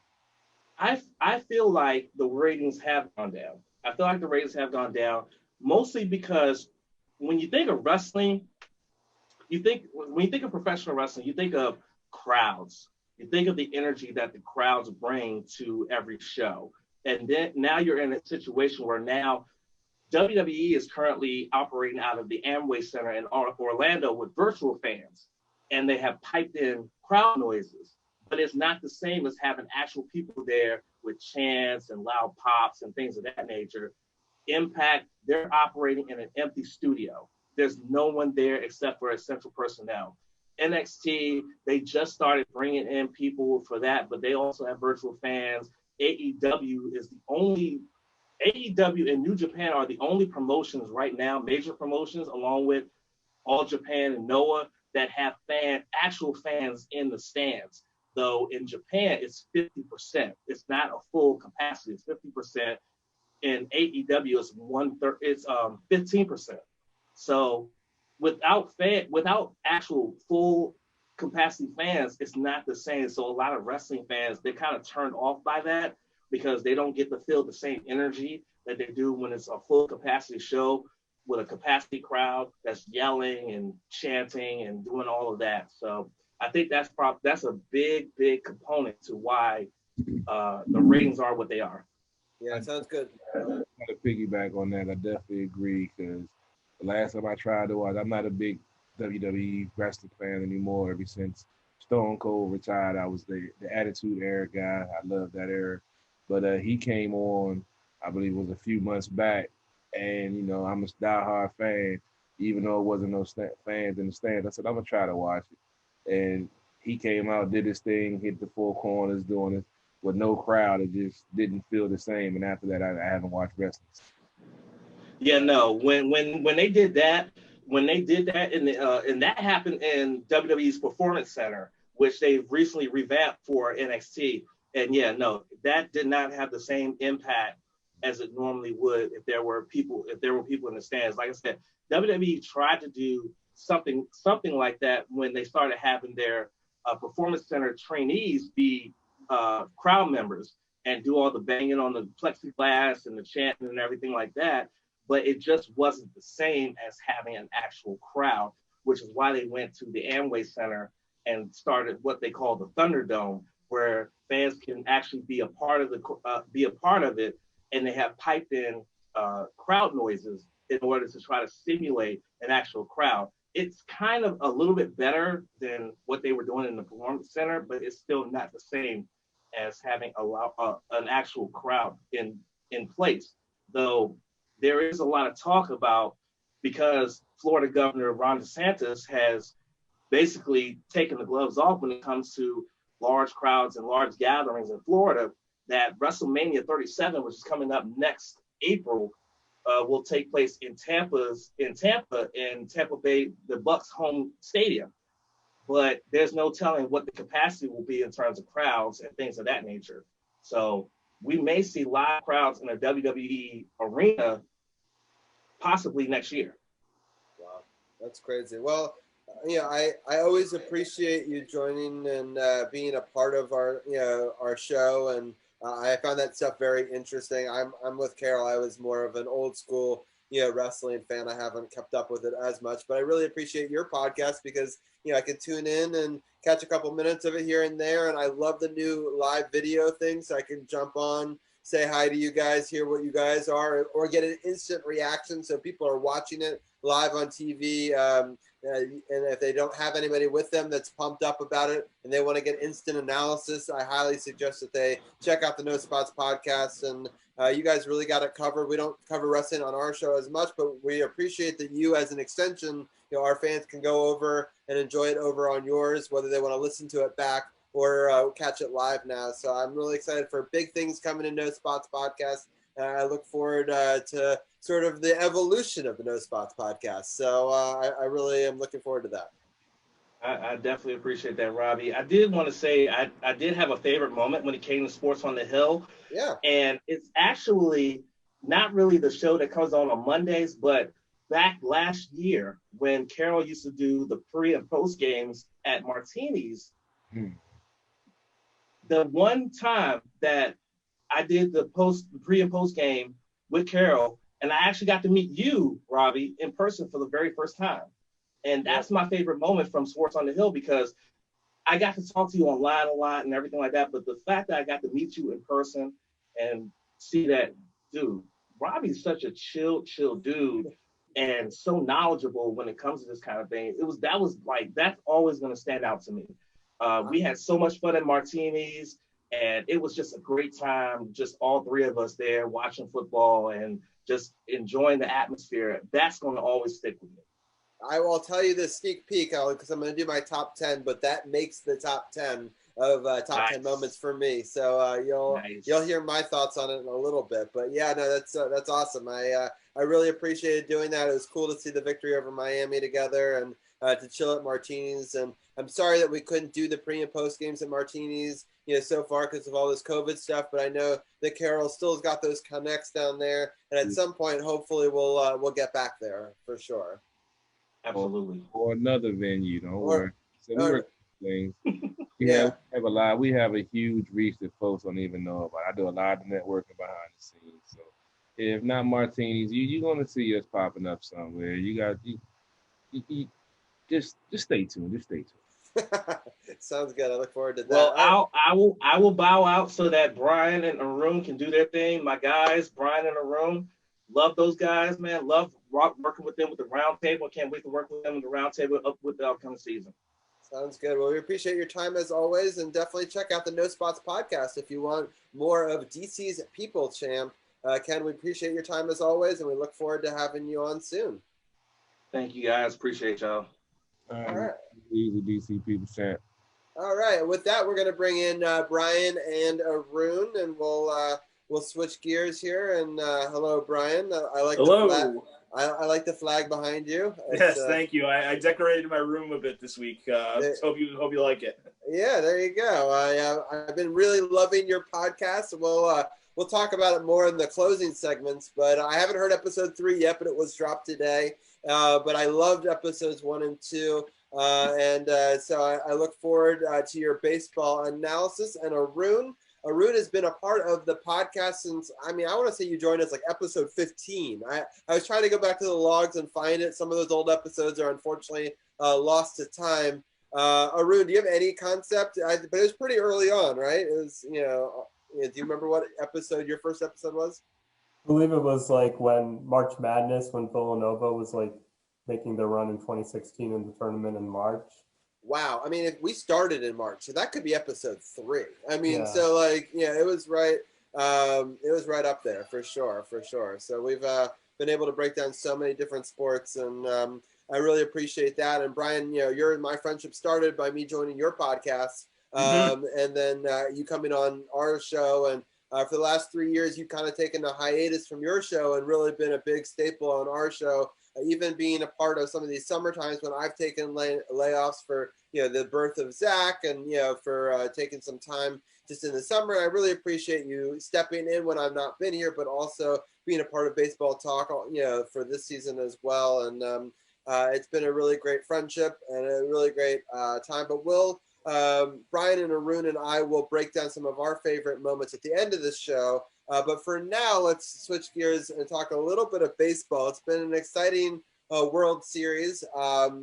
And I thought we could just, I'll break down the score of each game, kind of how it went down, and then I'll get each one of your 3 takes on each game. And we'll just move through it like that. And then I know that Carol's got some meetings, so we'll let him go. And then we'll talk a little bit about some of our favorite moments to end off this show. The show looks like it's going to go over 2 hours for sure. But I appreciate people for listening for the whole thing. But let's break down this Dodgers series versus Tampa Bay. The first game was a bit of a blowout. It started off with no scoring in the first 3 innings. The Dodgers scored 2 runs in the 4th. Tampa Bay came back with 1 in the 5th, but then the Dodgers hammered them for 4 more in the bottom of that inning.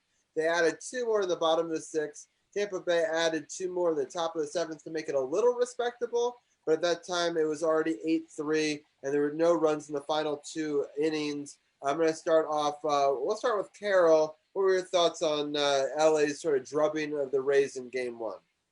We've seen LA do this, and I think each of the series they put up a double-digit run total against the team.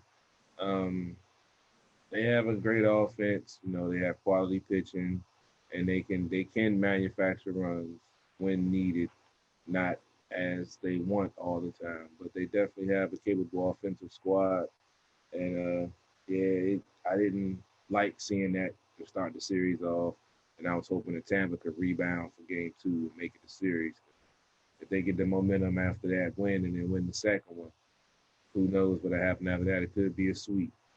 Right. All right, Arun, I'm going to go with you next. This 8-3 victory for LA. What are some of your thoughts on it? Kershaw pitched, I believe that was, no, wait, which game was that? The Dodgers, Kershaw really pitched Game 1, and he pitched really well after really struggling in his last game in the previous series against the Braves. And the Dodgers really jumped all over them. Betts was great. He was 2 for 4 with 2 runs and an RBI. Will Smith it was just like all around 8 runs. You're not going to do much better than that. And in terms of great pitching and good offense by the Dodgers. Sounds good. Brian, what are some of your thoughts on Game 1? Yeah, Clayton Kershaw really bounced back from that really awful outing against the Braves. And, there's always been the questions about him in the postseason. And in this World Series, he's really answered the bell. We'll talk about Game 5 later, but he really answered the bell in both Game 1 and Game 5. Mookie Betts just continues to do great for the Dodgers. It was great in this game. He stole the base that got everybody their free taco from Taco Bell. So Mookie Betts is the gift that keeps on giving. But, yeah, it was a good, easy win for the Dodgers. It was really never in doubt, honestly, for the most part of this game. Right. And so the next game was kind of flipped on its head a little bit. The Corey's it started off with Brandon Lowe homer right in the top of the first. Then in the 4th, there's a double that scores 2. Top of the 5th, there's a home run that makes it 5-0 Rays. In the bottom of the 5th, there's a home run to make it 5-2. The top of the 6th, they add to their lead with a sac fly to make it 6-2. Will Smith homers to make it 6-3. Corey Seager homers to make it 6-4 in the bottom of the 8th, but that was the end of the scoring in this game. A 6-4 rebound win for Tampa Bay. I'm going to go in reverse order. This one I'm going to start with Brian. What were your thoughts on Game 2? Yeah, Tampa Bay needed to get this win, obviously, to get back into the series. I kind of thought going into it they had the advantage just because it was a bullpen game for the Dodgers and Blake Snell was starting for Tampa Bay, which I thought gave them a better chance just because they had a more quality starting pitcher on the mound. And Brandon Lowe, who went to Maryland, so he's a local product here, he set the tone. He got that home run He got both the 2 home runs in this game. He's been he kind of struggled for the Rays this postseason, but to see him hit, they gotta like seeing that. Blake Snell kind of struggled towards the end of his outing, but bullpen really picked him up. Anderson, Fairbanks, Lupin, Castillo for the Rays. This was a good bounce back win for Tampa Bay. The game they desperately needed to win. All right, I'm going to go to Arun next. What are some of your thoughts on this one? Brandon Lowe had a great game. He had 2 home runs, which was really impressive. The Rays bullpen did a great job coming in. They only gave up 2 runs, and they got 13 outs. The Dodgers were able to save their bullpen in this one, which was important going forward. Got it. Carol, what are some of your thoughts on game 2? Like I said, it was definitely good to see Tampa bounce back and make it a series, make it a 1-1 split. And they've been resilient all season. Nats played them a few times this year, and we've seen the power that they have, and we've seen the way they've been able to come back. And it was good to see them tie the series up and make a series out of it. Let the Dodgers know they weren't going to just walk all over them and get a sweep in just 4 games to win the title and take it away from the 2019 World Series champs, Washington Nationals. As of right now, episode 200, they are still the World Series champs, and I'm proud to say that. Yeah, I'm so happy we made it to episode 200. One of our district champions. We've got the last one that's still there, and this thing will be behind me forever. 2019 World Series champions. It's true. We made it, and that's what we wanted, was it to be a long series. And so I'm excited that it was 1-1 after 2. And the series wouldn't disappoint. It would swing back the other way towards LA's favor, which is disappointing for Carol and myself who are rooting for Tampa Bay. I'm sorry, Brian. But in this game, the top of the first, so it's again an early scoring by the winning team. Justin Turner homers to left field, makes it 1-0. In the top of the third, Max Muncy singles and scored 2, which was 3-0. There's a Austin Barnes sacrifice bunt that scored a run. Then Mookie Betts singles that scored a run and made it 5-0. Rays in the bottom of the 5th got a run back from a double from Willie Adams. In the top of the 6th, Austin Barnes homers again. Or no, he scores again, but not a homer before. And so 6-1. And then Randy Arozarena. Arozarena. That's a tough one. Homer to left field, 6-2. So we're gonna go starting with you, Carol. We're gonna go reverse order again. What are your thoughts on LA bouncing back with a big victory?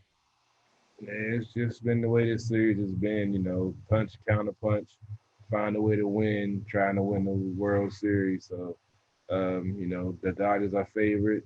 They, bounce back from the bounce back that Tampa gave them in game 2. And I'm thinking this one might go 7. I'm hoping this one goes 7, foreshadowing into the rest of the series. But this has been a interesting postseason and definitely World Series. But, yeah, I'm more anxious to talk about game 4. Right. I know you are. We'll get there. All right. So, Arun, break down your thoughts on game 3. Yeah, as you mentioned, Turner hit that home run. He tied the franchise record in the postseason. It's crazy that the Mets cut him in 2013, and now he's with the Dodgers. And then Charlie Morton, he was great for the Rays in Game 7, but not so much in this one. And, good win for the Dodgers. Yeah, interesting. I just wanted to mention in the Rams, Chicago Bears, there's almost a fumble there. They were able to hold on to it, but then they punted it, and the Rams were able to down it at the 1. So it'll be Chicago Bears ball. We're at 11:49 into left in the third quarter. They've only scored 3 points so far. It's a low-scoring affair. I just want to give a quick little scoring update on that one. Brian, what are your thoughts on this game? Yeah, I'll make it quick because I know we all really want to talk about game 4. But Walker Buehler was great in this game for the Dodgers. Like I said, he's really turned into the ace of the staff, arguably over Kershaw at this point. Austin Barnes was was really an unsung hero in this game. He hit a home run, and he had the squeeze play, which was nice to see. I like small ball like that. And Justin Turner's been a candidate for MVP in this series pretty much since it started. He had the first inning home run in this game. He had a first inning home run also in Game 4. So he's definitely been an MVP candidate. Nice, easy win for the Dodgers. Pretty much all I have to say on that one. Right. Sounds good. So the next game, this game is really crazy. So I've got a lot of runs to break down here. Real quick, though. I'll try to race through it. Justin Turner homers to center field in the first, 1-0 LA. Corey Seager homered to right field, top of the third, 2-0. Randy Arozarena. Arozarena. I was close. Arozarena, 2-1. And then Max Muncy single to deep field. He was tagged out, so it's kind of another, where he's out but scores a run situation. 3-1. And then the Rays, Hunter, is it Renfro? Renfro. Okay. Yeah. 3-2. Is it Kike Hernandez? Kiki. All right. Wow. The amount of characters and like weird squiggles on this. All right. Hernandez doubles to left. He scored 2. And makes it 4-2. So LA swings back to the victory. Then Brandon Lowe scores, and that scores 3 to give them the lead, 5-4. And then Jock Peterson singles, which scores 2 runs, which makes it 6-5 in the top of the 7. And then the Rays scored a home run. It's made it 6-6. Corey Seager scored singles to left. That makes it 7-6 Dodgers again. And then the Rays have the craziest ending ever. It's a single to right field that Arozarena scores. And then Kevin Kiermaier scores on a fielding error. Basically, I thought he was going to get out at home, but instead he scores the winning run. And Brett Phillips becomes like this hero for the Rays, because if they go down 3-1, the series is over. And instead it makes it 2-2. Just kind of a crazy ending. I'm going to start with Brian because he was hyping it up all night. After it happened, he's been sending me like so many text messages. And so I'll let him get the first take on this one. Yeah, just an absolutely crazy ending to definitely the best game of this World Series so far. Dodgers were 1 strike away from winning, but Kenley Jansen, who has had World Series struggles, he's blown 4 saves in the World Series alone in his career. So this was just another like blown save in his belt. And Phillips had barely hit. He had like not even had an at bat in over 2 weeks, and he gets the big hit. And then this is the craziness that ensues to misplay the ball in center field, and then for Arozarena to fall down and yet still somehow score. He was out. He would have been out if the Dodgers field that ball. He's out at home plate. We're going to extra innings. But Will Smith, the catcher, completely misplays the ball, and Arozarena scores. It was just absolute pandemonium, a crazy ending to this game. And, I really thought, like, this might be what kills the Dodgers. It might give the Rays some life. I mean, we'll talk about what happened in Game 5, too. But what an insane ending. I mean, one of the wildest World Series endings in recent history. I'm not going to say it was – some people are saying, oh, it's the greatest World Series game of all time. I'm not going to go that far. I mean, it was pretty awesome, but it wasn't like Game 6 in '86 or anything like that, or the Cubs-Indians game a few years ago. It was a great game, but, what an ending. And that got Tampa Bay back in the series. Yeah, my dad said that he watched almost the whole game, and it's interesting. The ratings of Game 2 were the lowest in any in history, but obviously they were able to come back and make this crazy game. And I hope people tuned into it. It seems like they did. There was a lot of buzz, so I'm hoping that maybe people were chatting about it because it was back and forth all game. And so I'm hoping people tuned in, midway through to see that ending. Carol, I know that both you and I unfortunately missed it live. Explain it. We talked about it yesterday on the podcast, but let listeners know your thoughts on this game. And then I'll get a Rune's take. It was definitely a good game. I was watching, going back and forth when Tampa took the lead, then the Dodgers took the lead back, and then the tie game at 6-6. And the last thing I remember was the Dodgers going up 7-6. And then I woke up at like 2 o'clock in the morning and saw the highlights and was like, wow, I missed a great ending to a great game. That stuff. Yeah, I've been there. So I was around a fire pit with our good friend John Benson. First time I had seen him since March 13th. But of course, I wish I had saw it live. But I definitely have watched tons of highlight videos, and it is, I have to say I understand why their hype is there, and I definitely think it's top 5 of the last 20 years games probably, and it's definitely an incredible But game. does it really mean anything if Tampa Bay loses, though? I mean, if Tampa Bay loses this series in 6, like, does that game really mean anything? Yeah, that's a great question. I guess it depends on how they lose in Game 6. If it's competitive, maybe not. Or maybe it meant something if it's not competitive. I think you'll still talk about it because it was a hell of a game. I mean, I ain't gonna say the baseball purists or historians would definitely talk about it, but I mean, it was a good game of baseball. Like I said, I wish I'd have saw it live because like the games with the Nationals last year, the whole 7 games. I'm proud to say I saw all 7 of them live. I'm not happy they lost the 3 games at home, but the way they did it, even if I'm not gonna say that they lost, I would be happy. But just all the games and all the stuff that they went through is part of the getting the championship. So I mean, even if they do go down in 6, it was still an epic game for just the baseball guys and just for baseball fans in general, I think. Right. One last thought on that. I just think it's so interesting how different these series are already between last year and this year, right? So, this year you've got, some favorite teams in it where we had the Nats as sort of an underdog story. No home team won a game last year in the, World Series. This one's back and forth. It's every other game. So if it were to hold serve, Tampa Bay may win the next game. And I'm going to ask that to Arun and get your thoughts on this game 4 as well. But do you think Tampa Bay could win a game 6 like this game 4, or do you think it was an anomaly? They can certainly win a game that's like they've definitely shown to be competitive. They need to maybe not fall behind. Like, I don't know if they can do this again, but it's baseball. You never know what's going to happen. The last play of the game was, as everyone said, was pretty crazy.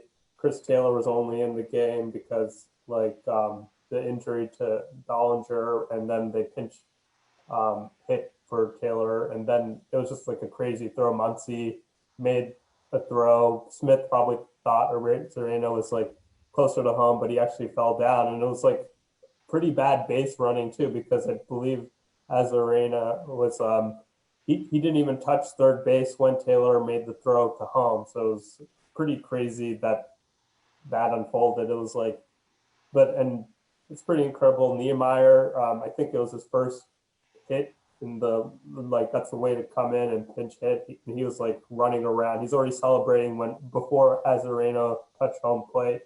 So it was just like all around, just like I think it's like, I don't know how to rank it. It's like one of those all-time games. For me, I think Brian's right. It's probably going to be, if the Rays go on to win the World Series, like right now, the Nats game 7, that's memorable. Obviously, Gibson and all these other games. But if the Rays go on to win, then it'll definitely be up there. But it might be remembered like the Jimmy Butler game or the Allen Iverson game, just like in other sports where like the losing team, maybe that's a play that just gets remembered from this series. Who knows? Yeah, for sure. All right, let's get into the game 5. Corey Seager singled to right. Mookie Betts scored. Cody Bellinger singled to second base. And Corey Seager scored, made it 2-0. In the top of the second inning, Jock Peterson homers to center field, made it 3-0. And then the Rays kind of came back. They were able to score 2 runs there to make it 3-2 in the bottom of the third.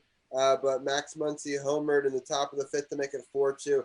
And that was all the scoring. So it was a lower scoring game in this one. This time I'm going to let Arun get the first take at this one. What were some of your thoughts on Game 5?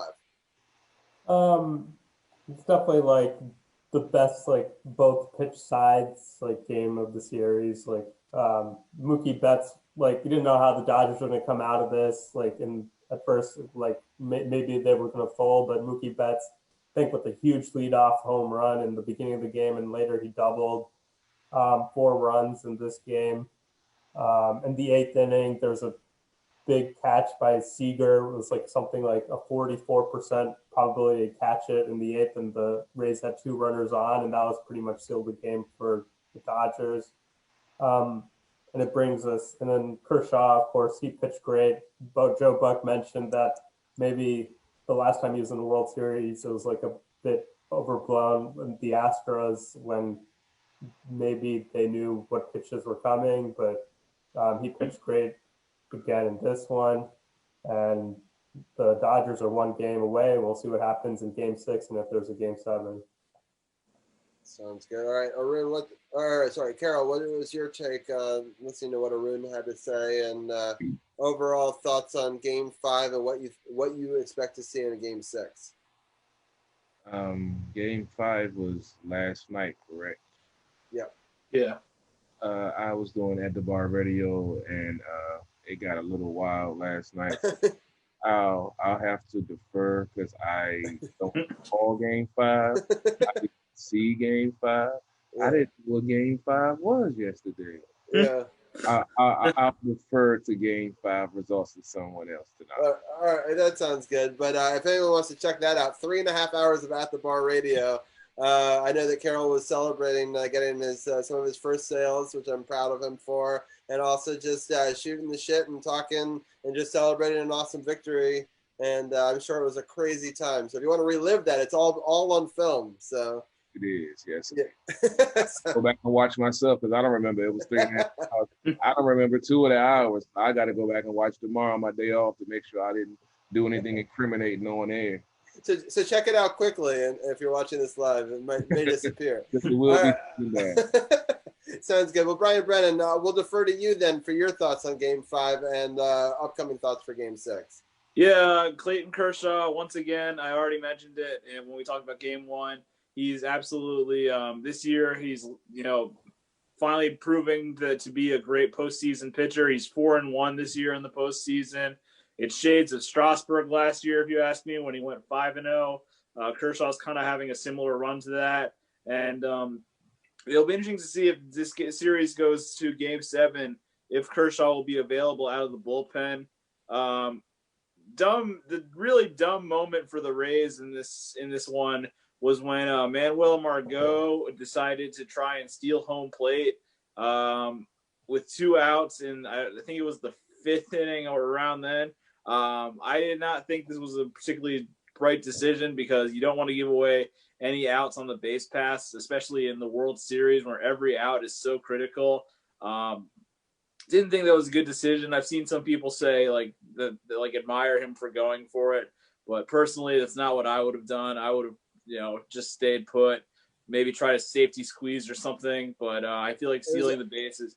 It was the bottom of the 4th inning. I just looked it up, and I agree because there's a person on base. So I feel like that person should have tried to steal, maybe to try to throw off the timing, maybe, and then give the chance to it. But the fact they didn't do a double steal made it kind of an obvious play. And he was out.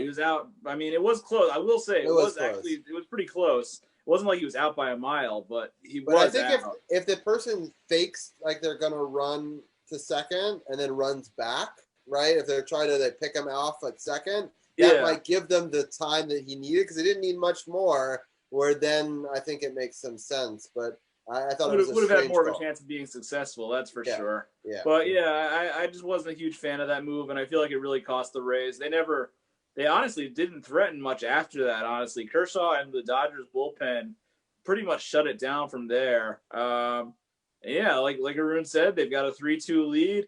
I agree with him on what Joe Buck said also. Shout out to Joe Buck for calling out the Astros last night. I love that. That was an awesome moment in this World Series. So shout out to Joe. I love Joe Buck personally, and I thought that was awesome. So that moment was cool. But yeah, Dodgers have a 3-2 lead, and we'll see what Tampa does. Game 6 is looking very interesting, that's for sure.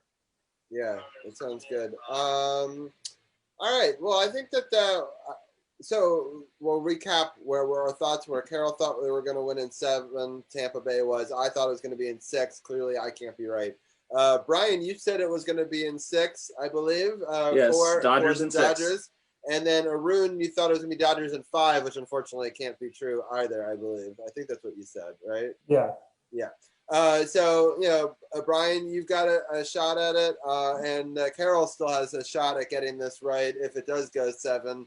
So it'll be interesting to see this pivotal Game 6, which I'll remind people, I believe all the games are at 8 o'clock, and the next one is on Tuesday at 8:08, and then Wednesday would be 8:09. I'm not sure why 1 minute later, but anyway, those are the times, obviously, on Fox if you want to watch them. And next week, I'll say really quickly, we have an interesting show. We'll start the show recapping those 2 games, or 1 game if it's only 1 game. And then we're going to live scout the New York Giants, who will be playing live on Monday Night Football, because the Washington football team will be playing them just a couple of days later, on Sunday.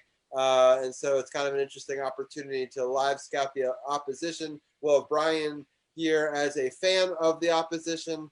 And I can already tell you not much has changed in the week since you played them last. So Okay. They still suck, so don't worry about that. Well, they suck but beat us. So the question is can we get revenge or not? So yeah, that's, I guess. True. Yeah, so that's going to be, and I had us winning the last one and losing this one, so I'm curious if it gets flip-flopped, right? So, so that'll be something that we'll talk about. But before we get into some of my favorite moments of 200 episodes to end the show, I know that Carol's got a meeting and some stuff he's got to run to. So I thought I'd give Carol the floor first to give his favorite thoughts of the 200 episodes, or anything he wanted to get off his chest, and any final thoughts he had. And then I know that he'll end his feed from our point of view, and he'll be showing himself in a music video. And then Arun and Brian and I will chat about some of our favorite moments to end the audio part of the podcast, and the video if you're watching live on SportsOTHP's Facebook page. But Carol, 200 episodes, an amazing run. What are some of your thoughts? What are things that stood out to you before we let you go tonight? Well, as always, Brian and Arun, I appreciate y'all taking all the time out that y'all do to be on the show, always giving your insights, your knowledge, and your funny RG3 references no matter what's going on. And just appreciate the dedication, the love and support y'all bring to the show. Things is changing, going to be changing in 2021, on some financial level, some things I'm working on. So we're going to hopefully, after this COVID situation, have some things in the works. So hopefully we can get you guys out. So I know y'all the Montgomery County type, but want to make y'all come down to PG County and come party with me down here sometime. But I appreciate like I said, all the time that y'all put into the show, all the effort. And like Robbie mentioned, when he was off, with Liz being pregnant with Zach, Brian, you filled in the room. You've always been there whenever I've called on you. You've been there whenever Robbie's called on you. So I truly appreciate all the time that y'all put in. And just let you know that, there's a long game in this. This isn't just for fun. So stay tuned. We got some things in the works. And just everybody that listens, everybody that shares the show, that chimes in, that is a part of this network, a part of this social media family, man. We appreciate you. We wouldn't have got the 200 episodes without you all. We do it because we know it's real fans out there, these DC teams that want to hear real DC sports media, that don't want to hear that opinionated BS and anonymous source stuff all the time, all that clickbait. We don't do that here. And y'all recognize that and y'all like it, so I appreciate that. Y'all check out the post-game lives, y'all check out the pre-game lives, getting over, hundreds of views, sometimes thousands of views. Y'all could be tuning in anywhere else, but y'all choosing to tune in and check us out. So we appreciate all the love and support. I got the backdrop with the District of Champions, got the SportsOTHP apparel shirt behind me, got the championship for the Nationals. I mean, all of this stuff is brought together because of the movement that we started. Like I said, me and Robbie started this, alone. And now we have a great team that covers any and everything. And they come on the air whenever, we need them. It's been rarely that they haven't been there. And even if they haven't, that's cool. You got stuff going on. But I just appreciate it all because this was just, like I mentioned at the beginning of the show, I just love sports. My dad, put the nugget in my brain years ago, sports talk radio, and just to be in the fact that I can be, bring this together and have this great team of people that are dedicated to sports journalism as we are and as I am. It's a beautiful thing, man. So I appreciate it. So keep checking out sportsothp.com. Keep checking out my YouTube channel, Carol Porter the Third with 3 eyes, the Instagram, SportsOTHP. You know what it is, man. Just appreciate it. Love all y'all. I guess some of the best moments for me, definitely the Doc Walker interview, the Julie Donaldson interview we just had recently, the interview with the Flea that Robbie set up. Just the fact that we were on the air for the Nationals, the Capitals, and the Mystics winning championships and followed them from the start of the season to the end of the season. I've always been a fan slash, fan of the teams, and to actually be on the air and cover each game week in and week out and live and die with these teams and actually see them reach the pinnacle of success, with us talking about it, breaking it down and giving information and insight to the fan base. And that's an unreal feeling. So that's something that you can't mimic or copy anywhere else. So like I say, without the fans, without the supporters, we wouldn't be here. So appreciate it. Much love. Be on the lookout for so much more coming. We got interviews. We got some things I'm working on, trying to get some more ex-players and still working on some couple of current players. So bear with me if I can pull some of these deals off that I'm working with. Y'all gonna be surprised at who we have on Sports on the Hill podcast. But just stay tuned, keep riding with us, keep supporting us. We got the shirts, we got the apparel line. Purchase here, there definitely helps keep the movement going. Put money, that we can put back into the network, into some of the new equipment that we're about to get, and some of the things we're about to do. So I just got to say, man, I appreciate it. All the love, support, all the time, patience, understanding that you guys had, the fans have had, and it's just a beautiful thing, man. I'm proud to be, a person that talks sports. Maybe not on the mainstream, but we talking real sports, and folks appreciate it, and that's all I can ask, man. So once again, I appreciate it. Y'all have a good rest of the show. I'm about to go ahead and get off this feed, and I'm about to play the Money Convo video. Renegade just dropped this weekend. I make my acting debut, so if you ain't check it out, I'm about to stream it live again, or you can go to his Instagram page, Renegade703. Go to his YouTube channel, Renegade703. Check out At the Bar Radio, At the Bar Podcast on YouTube, or I'm probably going to upload it on my page pretty soon too. So you can check it out anywhere. Be on the lookout.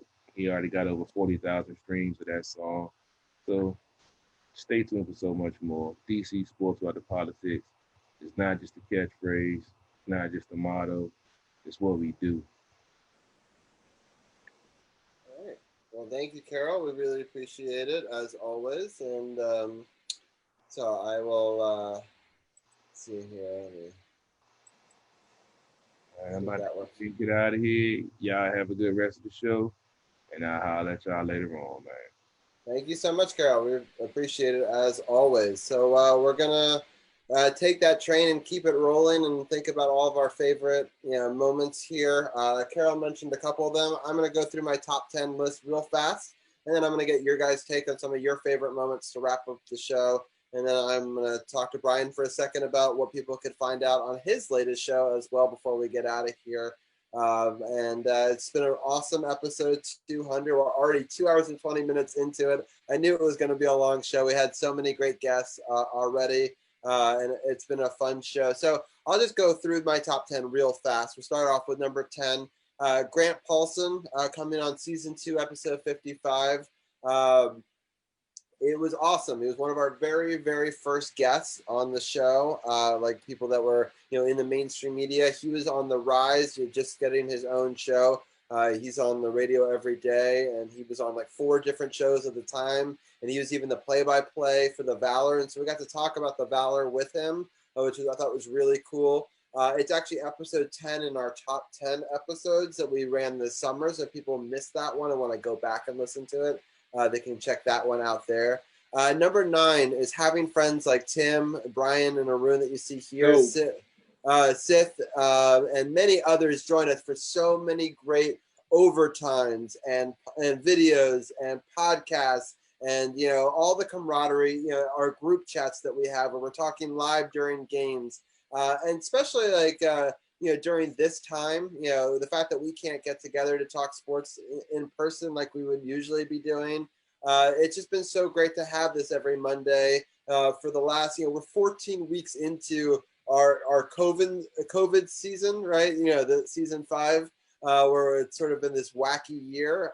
But being able to see you guys every Monday has brought some normalcy to my life, and it's made, you know, Mondays, which is always a rough day. Same, bro. Same. Yeah. I totally agree. I completely agree. This gives me a sense of normalcy. Yeah, for sure. And I love that. And I love that it sort of makes me excited about Mondays, because usually I dread like going back to work. I mean, I love my job, but like, you know, it's just hard to get back into it after the weekend, right? And so to have, you know, a show like this and be able to talk to friends, and, you know, Liz always says, oh man, I miss Arun and Brian. I don't get to talk to them. And I don't have that feeling as much because I still get this with you guys. And I know we're talking sports, but it's the same sort of stuff we'd be talking if we were hanging out in person.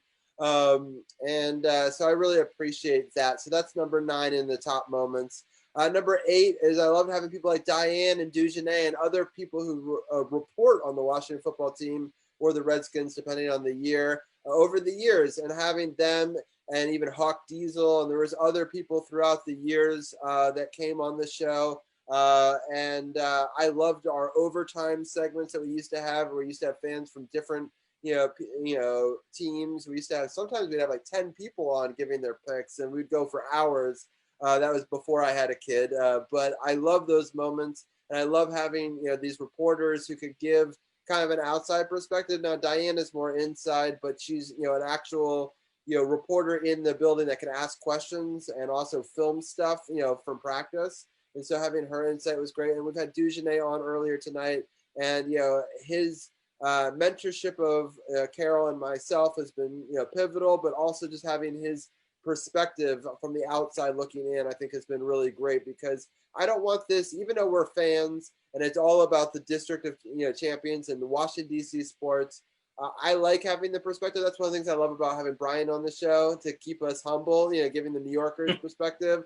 But it's helpful to have somebody like in the business day to day who's like really follows the NFL, be able to give his take on, you know, who writes on it, to be able to give his take. So I think having them is great. So that's number 8. Number 7 is the post-game live from Martinis. You heard Champ talk about it earlier on this podcast. It is one of my favorite moments to do a pre and post-game show live from a bar, to be able to eat at the bar, to be able to have patrons, to talk to them about the game, to be able to watch it on the big screen, and to be a featured guest at a bar. It's a really cool thing. It's something that usually, you know, big radio promotions do. And, you know, I give a lot of credit to Carol for making some of those deals and being able to be a part of that.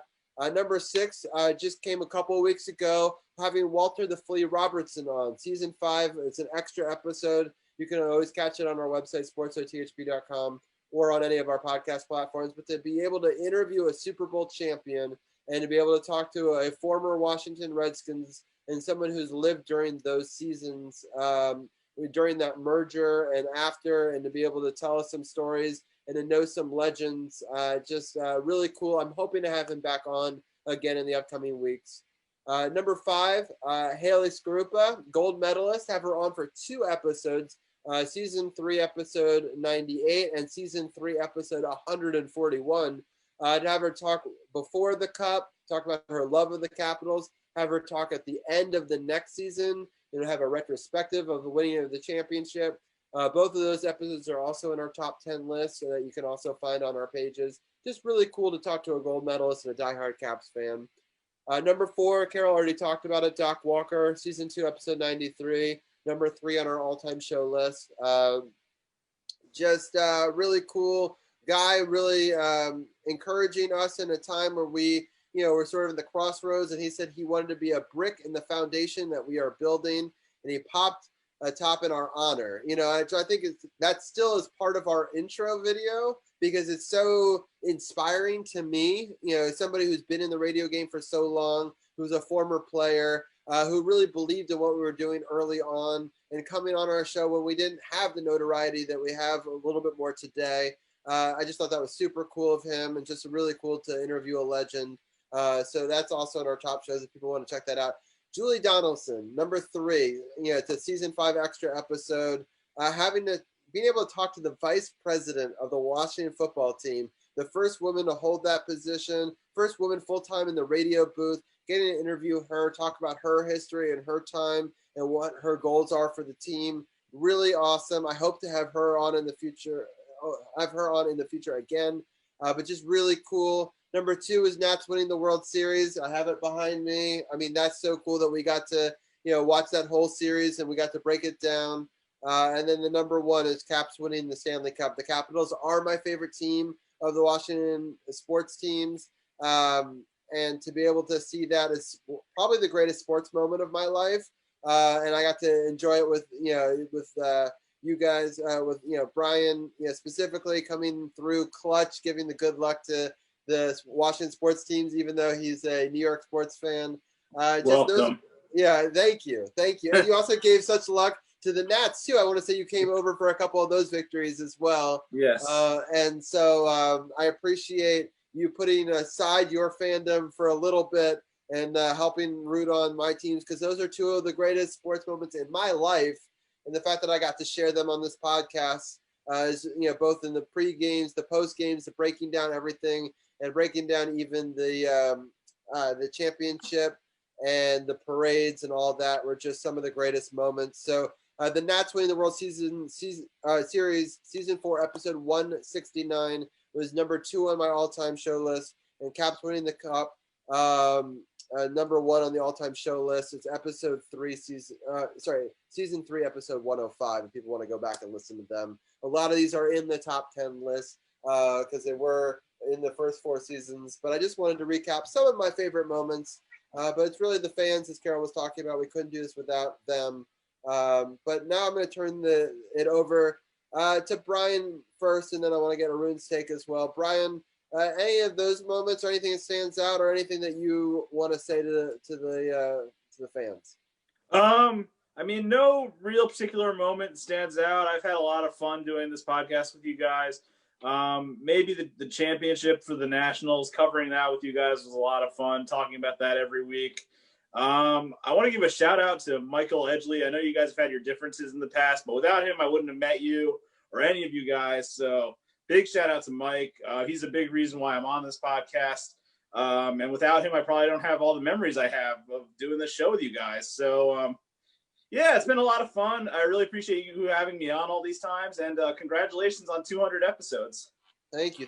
I'll extend that shout out to Michael Edgley. I used to teach him in a couple of classes. He's a great guy, and we have had our differences, in the past. So we have buried the hatchet recently, and I appreciate him for doing that. And I just, I'm so happy that he introduced us to you, and that you were able to come to Washington and be a part of our friend group, more importantly, but also be a part of this podcast. And, I look forward to, continuing on, with you, whether or not you go back to New York eventually or you stay here. I really appreciate having your insight as well. So thank you for that. And with that, I'm going to turn it over to Arun. And Arun, any favorite moments or things that you want to reflect on? Yeah, overall, even since the start of the show, maybe even starting the show, Brian coming to DC helped, but even Villanova winning 2 national championships, DC winning 4 championships, the Nationals, the Caps, the Mystics, and the Valor. I don't think I would have watched the Valor if it wasn't for this show. And overall, it's like doing those picks every week was really fun with Robbie, Brian, and even Lou picking the Jets and Sith picking the Browns when they were really bad. that was fun.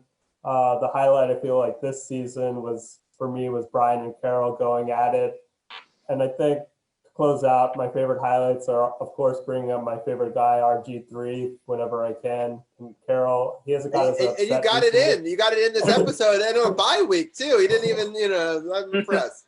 I'm the last quarterback to beat Dallas twice in a row. Hopefully they can do it again this year. And, yeah, closing out with RG3 as always.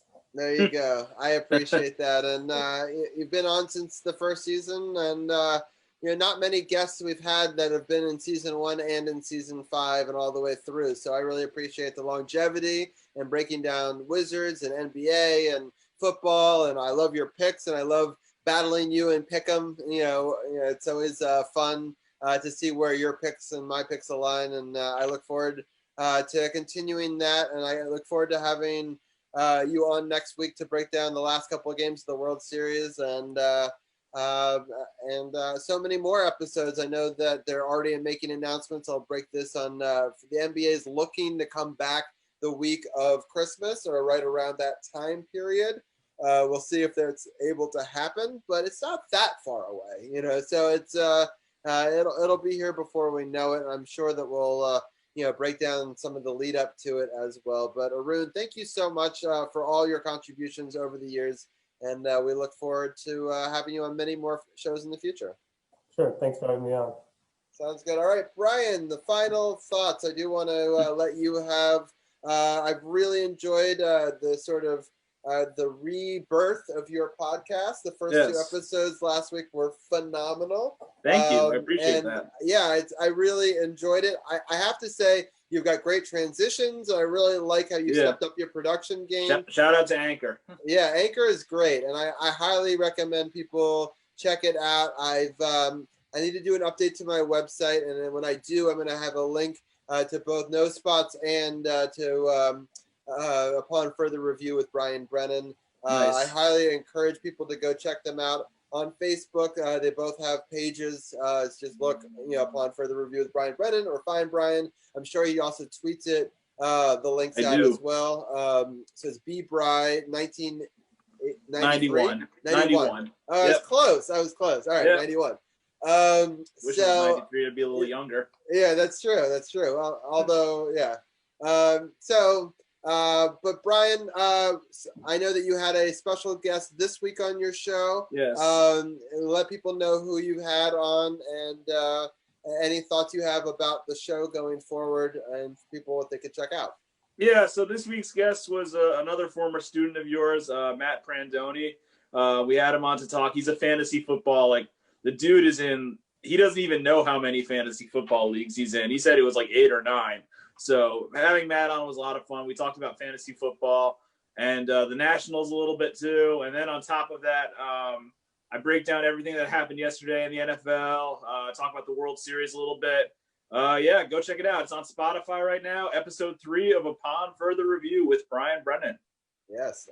Check it out on Spotify. That's awesome. Yes. So I highly recommend you hit the follow button on Spotify and it will notify you when a new episode comes out. Highly recommend you do that as well. And since he's on Anchor, and I know that his podcast is growing, it'll be on a bunch of other platforms shortly. It takes Anchor a couple of weeks. That's why we did the pre-rollout with our top 10 episodes this summer to try to get some episodes in. But once you get enough episodes in, it'll become Apple Music and Google, all that sort of stuff as well. Yeah. So I look forward to the continued rise and success of Upon Further Review with Brian Brennan. And I also look forward to having you on to break down the results of the World Series next week and helping us break down our enemy, right? The Giants and your beloved team.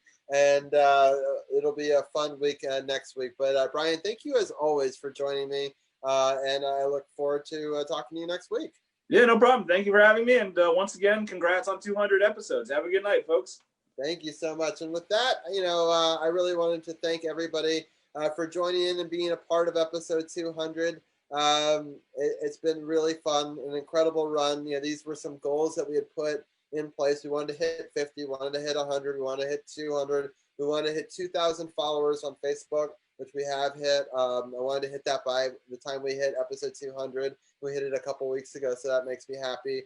I love these live Zooms. It's really cool. I love that Carol's got the enhanced feed with stats and stuff. He's really taken OBS by storm. I'm really proud of him for being able to build out all of those cool technologies. So definitely check that out. Tomorrow I'll have on SportsOTHP.com, we'll have the enhanced feed. We'll have a copy of this feed. If you miss any of the episodes, we have 14 of them from season 5, and our top 10 list, and that Walter the Fleet interview, and also Julie Donaldson interview. All of them are at SportsOTHP.com. We also put some of our pre and post game episodes up there, especially when they win. So I'll probably post yesterday's great post game that we did up there as well. So shout out to Carol for starting this with me. It's been a fun ride. Shout out to all of the contributors. Anna wasn't on tonight, but she's such a big part of our hockey talk. I love having, our entire roundtable. Tim wasn't on in tonight's episode, but a shout out to Tim as well for being a part of our NBA roundtable, along with Ken and Arun and Brian and past members like Michael Edgley as well. Shout out to Big Hurt for being our first producer and getting us onto this network. And shout out to GOP, rest in peace. He took a chance on us and said, we'll do big things, and we're able to grow from there. And without that, we wouldn't be where we are today. So, and thank you, especially to you, the fans. I hope that you continue to ride with us for the next 200 episodes. It's been a really fun run. It's been a crazy 5 seasons so far. Let's see what the Washington football team does with this season. Season 5 will also continue with the return of the Wizards, a return of the Capitals. Hopefully the Capitals start sooner rather than later. It looks like a January start date, but we'll lead up all that as well. So it's been an incredible run. We'll continue to break down sports like nobody else can. Thank you for being a part of episode 200, and we'll talk to you next week. Thank you so much.